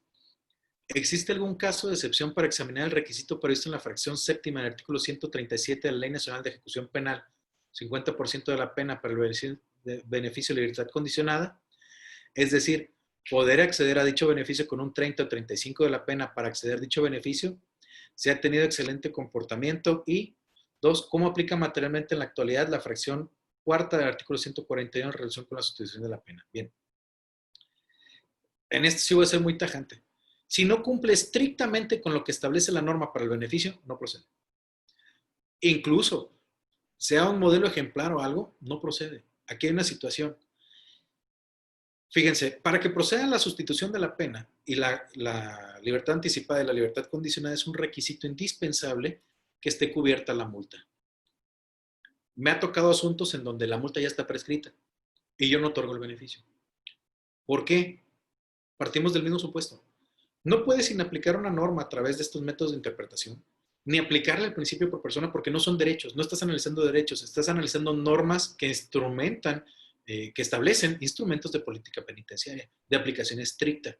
Incluso cuando la Corte, uno de los precedentes que les invoqué, analizó el artículo 70 y 90 de la Constitución, fue lo que dijo, no son derechos, son instrumentos de política penitenciaria. Y es más, las autoridades, los legisladores tienen todas las facultades para imponer los requisitos que quieran, siempre y cuando estos requisitos por sí mismos no sean violatorios de otros derechos. Entonces, si no cumplió el 50%, no procede. Bien, dice Rogelio, 3 años. Ok, aquí es lo que hablábamos de lo que pasaba en los procedimientos abreviados. Lo detenían una persona, cometió un delito, luego lo sentencia, el Ministerio Público no invoca antecedentes, pues el juez de ejecución, yo así lo he hecho. Sí me han revocado algunas, pero por ahí hubo una que me confirmó en Monterrey, en donde yo creo que, bueno, yo no otorgaría una libertad si estoy viendo que es directamente violatoria a la ley. Bien. Este es súper interesante. Dice Shirley Cruz. Para el caso de personas sentenciadas antes de la entrada en vigor de la Ley Nacional de Ejecución Penal, en la que existía la remisión parcial de pena, ¿se puede soltar la libertad condicional o preparatoria si con las remisiones parciales de pena alcanzar el 50 o el 70? Bien, miren, yo soy de la idea que desde que entró en vigor la Ley Nacional de Ejecución Penal, derogó todas las normas mínimas, todos esos beneficios se acabaron. El pleno circuito del primer circuito consideró que no, que tenemos que atender a aplicarle la norma que más le beneficie. Pero estas interpretaciones parten de lo mismo. Estos instrumentos de política penitenciaria no son derechos desde mi óptica. Y si no son derechos, no puedo aplicarles eso. Entonces, incluso el legislador, miren, los beneficios, yo los equiparo a las normas tributarias donde se da la posibilidad de deducir ciertos ingresos. ¿Qué ha dicho la Corte con relación a esto? Si el legislador considera que hay que quitarle estos beneficios fiscales, se eliminan y punto. Creo que pasa lo mismo con los beneficios. Nada más que nos hace más ruido por dos cuestiones. La primera, somos abogados penalistas. Entonces nosotros, el chip que traemos es de pensar siempre en favor del sentenciado. Y hay una situación, este tema ya no es de 100% derecho penal, es derecho de ejecución. Y la ejecución tiene una finalidad distinta, que es asegurar el pleno cumplimiento de las sentencias en términos del artículo 17 de la Constitución. Entonces, no es la libertad el valor fundamental que está en juego, directamente. Indirectamente sí, pero directamente no. Directamente el valor fundamental que está en juego es la plena ejecución de las sentencias. Y entramos a discusiones filosóficas todavía más interesantes. ¿Por qué? Porque a la sociedad le interesa que las sanciones penales se cumplan. Como decíamos, el ideal sería la reinserción. Pero en este caso, ya lo ha dicho la Corte, la finalidad de la pena actualmente sigue siendo un instrumento de seguridad pública. Bien. Dice, ¿existe un procedimiento especial para la figura de simultaneidad de las penas? Sí, la Ley Nacional de Ejecución Penal establece un procedimiento jurisdiccional para generar controversia con relación a la extinción de las penas y la duración y la modificación. Y directamente la situación esta del cumplimiento simultáneo de penas influye en estos y se puede generar una controversia jurisdiccional en donde existe una petición, pruebas, etcétera, se emplaza a las demás partes, en 5 días contestan y se genera la audiencia entre 3 y 10 días. Bien, son muchísimos mensajes. Los antecedentes penales pueden ser... Pablo García, buenas tardes, juez. Los antecedentes penales pueden ser investigados para invocarse dentro del procedimiento de ejecución posterior a haber sido condenado o sentenciado como actos de investigación supervenientes. La idea es que el Código Nacional de Procedimientos Penales obliga al Ministerio Público a hacer las investigaciones desde aquel momento con relación a todos los aspectos para la aplicación de la pena. Para establecer el quantum de la pena también se tiene que traer evidencia para demostrar las particularidades del sentenciado. Y sabemos que los antecedentes penales, aunque exista el derecho penal de acto y no el derecho penal de autor, la Corte ya dijo, las situaciones particulares como antecedentes penales, en su caso, pueden ser valorados por el juez para establecer el quantum de la sanción. Por ende, creo que es obligación del Ministerio Público, desde aquel entonces, hacer las investigaciones conducentes. Mi amigo Oscar, saludos Oscar, gusto en saludarte. Dice una persona... Dice, cuando se impone a una persona la medida cautelar de prisión preventiva, la ubicación de esa persona en una celda distinta a la que compurga la pena, ¿se considera como una cuestión de internamiento? Sí. La ubicación al interior del penal sí es una cuestión de internamiento, pero el traslado de un penal a otro ya más bien sería una modificación a la medida cautelar. ¿Qué significa sentenciado? ¿Qué significa el término sentenciado condenatorias firmes? Cuando existe una condena que ya causó ejecutoria. Aquí quiero hacer un paréntesis. ¿Cuándo causan ejecutoria las sentencias? Cuando ya son verdad legal. A veces nos cuesta trabajo entender que el amparo directo no es un recurso. Cuando se dicta una sentencia en primera instancia y es confirmada en apelación, desde ese momento ya causó ejecutoria. Por ahí la Suprema Corte ya se pronunció hace muchos años que dijo que el amparo directo, aunque puede afectar esa situación jurídica, no constituye un medio ordinario de defensa, es un medio extraordinario de defensa para analizar la constitucionalidad de un acto de autoridad. Entonces, partiendo de este supuesto, si se promueve un amparo, la sentencia no causa por sí misma, la sentencia no se le resta la ejecutoriedad. Entonces, en ese sentido, de la sentencia ejecutoriada es desde que en segunda instancia fue confirmada o bien no fue impugnada por las partes. Bien, híjole, pues tenemos un montón de preguntas. Esa persona.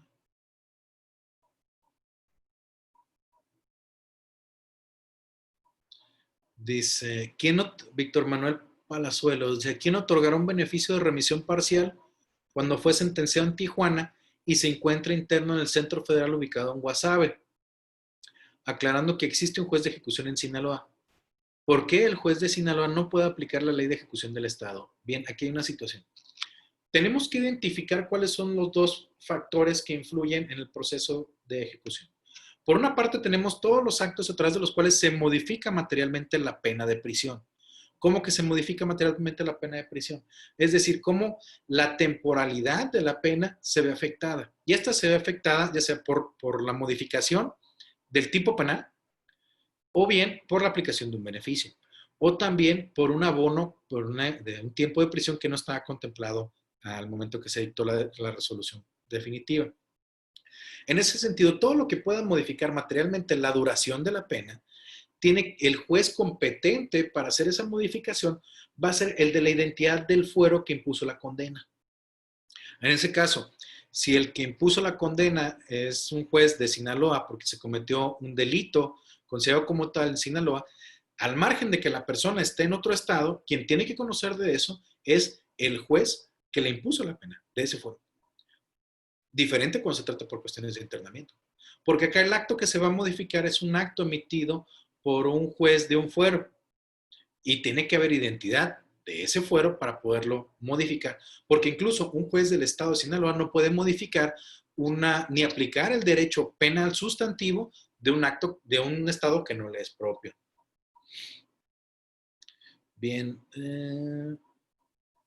Dice, el juez de ejecución en una controversia para determinar beneficios privacionales de oficio puede solicitar un informe a la autoridad penitenciaria en relación con el requisito de riesgo objetivo y razonable. Sí, el juez de ejecución tiene la facultad en términos del artículo 122, 124, no recuerdo, para que una vez admitida la controversia soliciten los informes respecto a la controversia. Y esto significa que le puede pedir información a quien él considere necesario. Ojo, esta es una facultad extraordinaria del juez y esto se da para temperar el estado en el cual se encuentra la persona vulnerable. Miren, tenemos que entender una cosa. El hecho que estén privados de su libertad no necesariamente implica que no tienen recursos para hacer las investigaciones necesarias. Es cierto que hay excepciones, pero tenemos que tener cada caso particular. Y el juez sí puede, en nuestro sistema, traer ese informe. Por regla general, no, de acuerdo a los principios que informan los procedimientos acusatorios adversariales. Pero por excepción sí, porque hay una regla que hace que cedan los principios, que es precisamente el 122, 124 de la ley, que establece que el juez puede hacer esa solicitud. Pero ojo, el hecho que el juez lo pida no significa que está obligado a resolver conforme a esa opinión. El juez tiene que valorar toda la evidencia traída por las partes. Dice, es posible que el...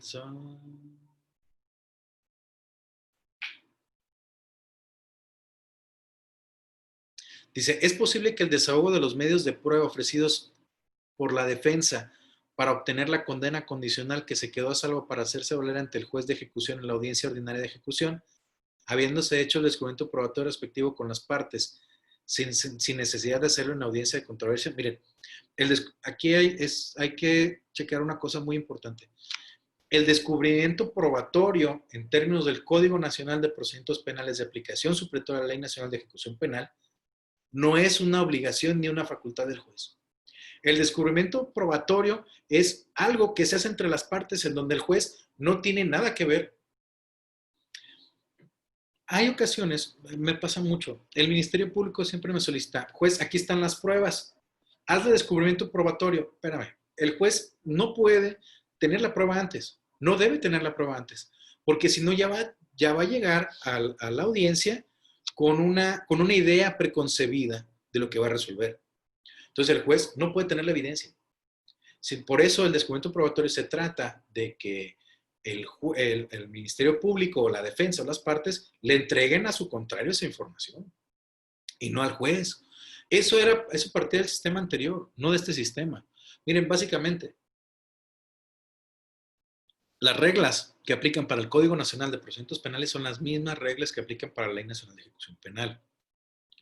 Pero por diversas cuestiones nosotros, cuando empezamos con el sistema, y esto es una cuestión natural, venimos con una tradición jurídica que nos ha costado muchos años cambiar. Entonces tenemos que entender, deconstruir todo eso y adoptarnos a los nuevos sistemas de impartición de justicia. En donde, si no, la audiencia no tendría caso. O sea, ¿para qué llamo una audiencia en donde yo ya conozco toda la evidencia? No tendría ni caso. Entonces, el descubrimiento probatorio es una obligación entre las partes, no del juez. Por ende, es más, si no se hace descubrimiento probatorio, en la audiencia lo primero que va a hacer el juez es rechazar esa prueba. Porque si la admite, lo que va a ocurrir es que va a dejar en estado de indefensión a las demás partes. Dice... En Tamaulipas, me imagino que es una abogada litigante, dice, en Tamaulipas la autoridad penitenciaria no incorpora informes a defensoría, solo los rinde si los solicita el juez de ejecución. Bien, cuando hablábamos de las controversias judiciales, se me pasó a decir que también las defensas y todas las partes tienen la posibilidad de demandar las omisiones de las autoridades penitenciarias. ¿Qué es lo que pasa? Cuando se le presenta, y es que tenemos que cambiar la mentalidad de los jurídicos también de las autoridades penitenciarias. Las autoridades penitenciarias necesitan tener una oficialidad de partes. Y en esa oficialidad de partes tienen que recibir los escritos de las personas que van a litigar ahí los asuntos. Entonces tienen que pedirle a la autoridad penitenciaria, autoridad, expídeme el informe de plan de actividades. Dámelo, dame copia. La autoridad penitenciaria se los tiene que dar. Salvo que exista información confidencial. Eso ya se resolverá en la audiencia. Pero si la autoridad no contesta, el juez de ejecución puede conocer de las demandas por omisión atribuibles a las autoridades penitenciarias. ¿Qué pasa? Es muy sencillo. Se genera la acción por escrito ante el juez de ejecución, invocando como fundamento el hecho que no le han contestado una petición y trayendo como prueba su acuse de recibo. Con eso se corre el traslado a la autoridad penitenciaria. En 5 días tienen que contestar.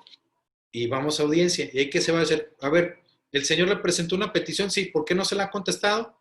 ¿Por qué no quiero? El juez ordena que se la conteste y le das la temporalidad para que le conteste.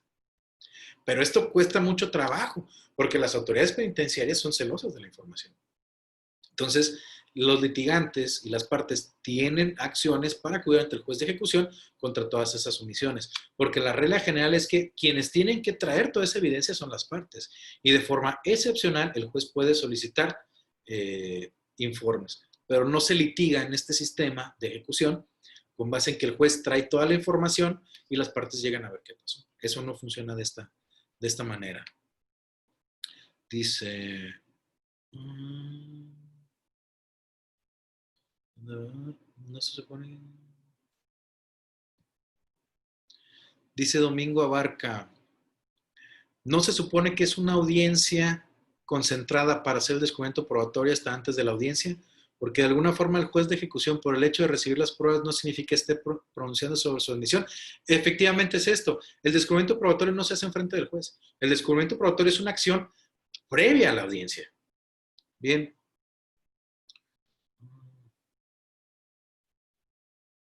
Es el tercer circuito. Dice, persona sentenciada, condenada, ¿pueden quitársele sus antecedentes penales? Uno de los efectos, actualmente, uno de los efectos que se dan cuando se extingue la pena es precisamente que se pueden quitar los antecedentes penales. Los antecedentes penales se eliminan del registro, pero eso para que no le aparezcan en las cartas de policía, pero eso no significa que se va a eliminar de todas las bases de datos que tengan las autoridades penitenciarias. Bien, veo que son las 7:09. De verdad, a mí me encantaría contestar todas las preguntas, pero ya hasta me perdí de tantas que son. y me apena mucho no haber podido terminar como quería con todo esto. Me da mucho gusto ver caras conocidas, muchos amigos aquí, y saben perfectamente que pues me han escuchado en otros foros y saben que son ideas que hemos tratado de traer a esto, implementando ciertas acciones para tratar de darle un seguimiento oportuno a la Ley Nacional de Ejecución Penal y sobre todo tratar de evitar todos esos problemas que hemos tenido con la práctica. Pues yo creo que con esto terminamos y agradezco al Colegio de Abogados que me da la oportunidad de platicar con ustedes. Muchísimas gracias. Mi estimado juez, pues al contrario, ¿no? El agradecimiento es por parte del colegio. La verdad es que fue una charla muy amena y siempre es bueno tener estos criterios. Efectivamente, como dice muchas veces, como abogados litigantes vamos a encontrar cierta oposición respecto de algunos planteamientos, lógicamente, ¿no? Pero esto incrementa muchas veces el acervo, la forma de generar el litigio, ¿no? Pues agradecerle, de verdad, a nombre del Colegio de Abogados Penalistas del Estado de Oaxaca, de mi directiva, de todos los integrantes, esta oportunidad que se dio para poder compartir esta tarde con las personas que también ya se ha venido haciendo costumbre estas charlas de martes y jueves con excelentes ponentes como lo fue usted el día de hoy y que seguramente dará pauta que tengamos en algún momento otra charla más con temas más interesantes. Quedaron varias dudas, eso es lo bueno, ¿no? Generar precisamente de la charla, el debate, el cuestionamiento, ¿no? La duda, las preguntas, y eso es lo que enriquece. Entonces, pues agradecerle mucho, le envío un abrazo virtual muy fuerte, gracias por su tiempo y por el espacio, pues saludos desde Oaxaca y infinidad de estados que efectivamente lo estuvieron saludando. Saludos a todos los amigos que nos han acompañado, jueces, ministerios públicos, litigantes, maestros, el maestro Guillermo Alcántara, siempre muy Buen amigo activo en sus Memo. preguntas. Sí, siempre nos ha seguido aquí muy puntual, ya estuvo con nosotros también impartiendo una conferencia, seguramente también regresará. Y pues quedamos a sus órdenes, mi querido juez. Un abrazo. Gracias igualmente a todos. Muchísimas gracias. Buenas tardes. Buenas tardes a todos.